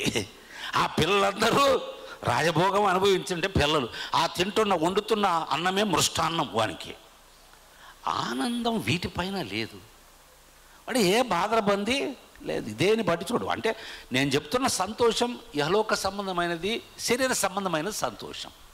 కానీ మనకుండే సంతోషం ఆత్మతో వచ్చే సంతోషం, ఆత్మాభిషేకంతో వచ్చే సంతోషం. వాళ్ళు మరుసటి రోజు కీచులు ఆడుకుంటారు. ఉద్యోగం లేకపోతే వాడు ఉన్న ₹1 ₹2 తీసిపోయి ఆ ₹10 పెట్టి ₹100 పెట్టి తాగి వస్తాడు మళ్ళీ. అది కాదు నేను చెప్పింది. ఇది అభిషేకంతో వచ్చే ఆనందం. మనకి ఎప్పుడు ఉండే నిత్యానందము వారిలో ఉండును, వారి మీద ఉండును. మన మీద అభిషేకం ఉంటే నిత్యానందం కూడా. ఏంటి బ్రదర్ ఇంత కష్టాలు ఉన్నాయి, ఇన్ని ఉన్నాయి, బాధ అనిపించడం లేదు, విసుక్కోవడం లేదా, ప్రార్థనకు పోయి కూడా ఇంత అయిపోయింది, వాక్యం చదివి ఇంత చేశాను, దేవుని కోసం ఇంత చేశాను, పరిచయం చేశాను, నమ్మకంగా బ్రతికాను, నాకు ఇన్ని కష్టాలు వచ్చాయని ఎందుకు బాధపడవు, ఎందుకు నీకు బాధ అనిపిస్తుందంటే నో, ఐఎమ్ హ్యాపీ. ఈ నామము నిమిత్తము ఇవన్నీ ఉన్నాయి చాలా. కొత్త నిబంధన విశ్వాసులు, సంఘాలకు పౌలు భక్తుడు, పేతురు వాళ్ళు రాస్తూ వారు విపరీతమైన హింసలలో ఉండి కూడా వారు ఆనందించితిరి అంటాడు. తెసలోనిక పత్రిక 1వ అధ్యాయంలో ఉంది, టైం లేదు కాబట్టి. వారు బహుగా ఆనందించితిరి. ఎందుకు? వారు తమ శ్రమలలో బహుగా, సేవకులంటే వారు సేవకులే, మాకు తప్పదు. జైల్లో వేసినా కూడా పౌలు శీలలాగా హల్లెలూయా స్తోత్రం, ఎవరన్నా బిలీవర్స్ వస్తారేమో చూస్తాం. పౌలు భక్తుడు అది కూడా చూడలే కదా. ఎవరు చూడకపోయినా దేవుడు చూశాడు. అక్కడి నుంచి చెరసాల బద్దలైంది కదా. ఆయన గేట్లని బయటకు వచ్చాడు. ఏకంగా వాడు ఆ చెరసాల జైలరే రక్షించబడ్డాడు. దేవుడు జోక్యం చేసుకుంటే అట్లా ఉంటుంది మరి కథలు. ఆ అనుభవాలు ఉండాలి మనకు. దేవునికి స్తోత్రం. కనుక ప్రియులారా, నిత్యానందం ఉంటుంది, నిత్యానందం. ఆఖరిగా ఒక వచనం చదివి ముగిస్తాము. రోమపత్రిక 14-15. అది చాలే, చాలా వచనాలు ఉన్నాయి కానీ వద్దు, ఎక్కువ పెడితే మళ్ళీ అజీర్తి చేసేస్తుంది. ఇప్పటికే ఎక్కువైపోయినాయి, గుర్తుపెట్టుకోవడం కష్టం. అమ్మా ఇది ఇంకా చాలా హైలైట్ వచనం. ఇది మనం చాలాసార్లు చదివాం కానీ ఇది హైలైట్. రోమపత్రిక 14-17. ఇది సర్వ విశ్వాసులందరికీ వర్తించేది. దేవుని బిడ్డలైన అందరూ కూడా ఈ అనుభవం ఉండాలి. ఇది లేకపోతే నీలో ఏదో లోపం ఉంది, సరి చేసుకోవాలి అంతే అర్జెంటుగా. 14వ అధ్యాయము రోమపత్రిక 17వ వచనం. అమ్మ చదువు. దేవుని రాజ్యము భోజనమును పానమును కాదు నీతియు. ఈ రోజుల్లో ఉండే సువార్త, ఈ రోజుల్లో ఉండే పరిచర్య, ఈ రోజుల్లో ఉండే సేవకులు, నేను ఉదయం చెప్పాను సార్ కదా, దరిద్రం. ప్రభు దగ్గరికి రా, అన్నీ పోతాయి, అన్నీ మాయమైపోతాయి. ఎక్కడ మాయమవుతాయి? ఎవడు చెప్పాడు అట్లా? చేయలేక కాదు, ప్రభు అన్నీ చేస్తాడు, అద్భుతాలు చేస్తాడు, బిడ్డల్ని ఇస్తాడు, ఉద్యోగం లేకపోతే ఉద్యోగం ఇస్తాడు, చచ్చిన వాడిని కూడా లేపాడు. అవన్నీ పెద్ద విషయాలు కాదు. వాటిని ఆసరా చేసుకుని నువ్వు వస్తావు. ముందు వచ్చిన తర్వాత నువ్వు ప్రభువుని అంగీకరించిన తర్వాత ఏది నీకు సంతోషం ఇస్తుంది, దేన్ని నమ్ముకొని బతకాలి. ఇప్పుడు చచ్చిపోయిన వాళ్ళని లేపాడు, వాళ్ళు మళ్ళీ చచ్చారా లేదా? ఒకసారి తలనొప్పి పోయింది, మళ్ళీ తలనొప్పి రాదని గ్యారెంటీ ఉందా? కానీ దేవుడు మన శరీర అవసరతలు తీరుస్తాడు, అవి చిటికల పని, నేను ఉదయం చెప్పినట్లు. కానీ దేవుని బిడ్డలమైన తర్వాత మన ఆలోచన, మన తలంపులు దేనిపైన ఉండాలి, ఎలా ఉండాలి? భోజనము పానము దేవుని రాజ్యం కాదు. ఆ తిన్నంతసేపే, ఉన్నంతసేపే ఆనందం, తాగినంతసేపే, తిన్నంతసేపే ఆనందం. అదా ప్రభు ఆనందం ఇవ్వడానికి వచ్చాడా? అలాంటి చౌకబారు ఆనందాన్ని ఇవ్వడానికి యేసు ప్రభు శిలువలో చనిపోయి తిరిగి లేచాడా? బుద్ధి ఉండాలి. కానీ ఆయన మరణించి తిరిగి లేచి పరిశుద్ధాత్మ అభిషేకం ఇచ్చినది దేనికంటే మన పైన నిత్యానందం ఉండాలని. ఆ ఆనందం ఈ దేని వలన వస్తుంది? భోజనము పానము దేవుని రాజ్యము కాదు, కానీ నీతియు సమాధానమును పరిశుద్ధాత్మ యందలి ఆనందము. అద్దిగది పరిశుద్ధాత్మ యందలి నీ ఆనందం ఎక్కడుంటుంది? ఇంతకుముందు మనం చదివాము 2వ పాయింట్లో, యూదా పత్రికలో ఏం చదివాము? పరిశుద్ధాత్మలో ఆనందించచ్చు అనేది. యేసు ప్రభువు కూడా పరిశుద్ధాత్మలో బహుగా. హలో నేను చెప్తాను చూడండి, ఏదో ప్రసంగంలాగా అనుకోవద్దు. దేవుడు నీతో మాట్లాడుతున్నాడు. ఈ 2025 సంవత్సరం నువ్వు ఎలా జీవించాలో, ఎలా బ్రతకాలో, ఎలా చెయ్యాలో, ఏం చెయ్యాలో, ఏని కట్టాలో, దేవుని పరిచర్లో ఏం చేయాలో, ఎలా సంతోషించాలని నీకు చెబుతున్నాడు. ఈ రహస్యాన్ని నీకు విడమరిచి చెప్పాడు. దీన్ని ఒడిసి పట్టుకొని దీన్ని అనుసరించావనుకో, నీ రొట్టె విరిగి నేతిలో పడ్డట్టే. హల్లెలూయా. ఈ డిసెంబర్ 2025 సంవత్సరం డిసెంబర్ 31కి నిలబడి సాక్ష్యం చెప్తావు చూడు, అప్పుడు ఇవన్నీ రావాలి. హల్లెలూయా. దేవుడు నీ జీవితంలో, నీ కుటుంబంలో అది జరిగేటట్లు చేయునుగాక. హల్లెలూయా. ప్రేమ కలిగిన మా తండ్రి పరిశుద్ధుడానికి స్తోత్రము నాయన. యేసుప్రభు పైన ఉన్న అభిషేకమును బట్టి తండ్రి దుఃఖితులకు సంతోషాన్ని ఇచ్చాడు నాయన. ఓ ప్రభు, ఆ దుఃఖానికి అంగలార్పుకు ప్రతిగా పూదండని ఇచ్చాడు. అదే అభిషేకము ఉన్నటువంటి దేవుని ప్రజలమైన మేము కూడా అయ్యా, పాడైపోయి పతనమైపోయి శిథిలమైపోయిన వాటిని కట్టడానికి పూనుకోవాలి. ఈ సంవత్సరం పూనుకోవాలి నాయన. అది మా జీవితం కావచ్చు, కుటుంబం కావచ్చు, సంఘ పనులు కావచ్చు, కట్టడానికి మేము నడుం బిగించాలి అయ్యా. అలాగే మేము నీ పరిచర్య చేయడానికి పరిచారకులముగా నీవు ప్రత్యేకించిన నీ బిడ్డలము నాయన. కనుక నీ పరిచర్యే మా ముఖ్యం, మాకు ప్రధానము నాయన. అది పరిశుద్ధమైన పని. It's a holy occupation. అంతకంటే పవిత్రమైన పని, జాబ్ ఈ విశ్వంలో ఏది లేదయ్యా. అది చేయడానికి మాకందరికీ సహాయం చేయండి. ఆత్మ అభిషేకంతో నడిపించి నిత్యానందము పరిశుద్ధాత్మ చేత ఉండాలి. అది మేము మాలో చూడాలి, ఇతరులు కూడా మాలో చూడాలి నాయన. అది కేవలము పరిశుద్ధాత్మలో మాత్రమే దొరుకుతుంది. దేవుని రాజ్యము భోజనం పానము కాదు, కానీ నీతియు సమాధానము పరిశుద్ధాత్మ యందలి ఆనందమునై ఉన్నది అని పౌలు భక్తుని ద్వారా దేవుని ఆత్మచేత చెప్పావు. ఈ 3 విషయాలు మేము విన్నాము నాయన. ఈ 3 విషయాలు ఒక వాగ్దాన రూపంలో ఈ సంవత్సరానికి మాకు వచ్చింది నాయన. సంఘముగా, కుటుంబాలుగా, వ్యక్తులముగా వీటన్నిటి ప్రకారంగా మమ్మల్ని మేము సరి చేసుకోవడానికి ఈ రాత్రి సమయంలో నీ ఆత్మ కార్యమును మా అందరిలో జరిగించండి. ఇక్కడ నుంచి వెళ్ళిపోయిన తర్వాత కూడా ఈ మాటలు మరచిపోకుండా అయ్యా ప్రతి ఒక్కరి హృదయాలలో మాట్లాడినట్లు సహాయం చేయండి.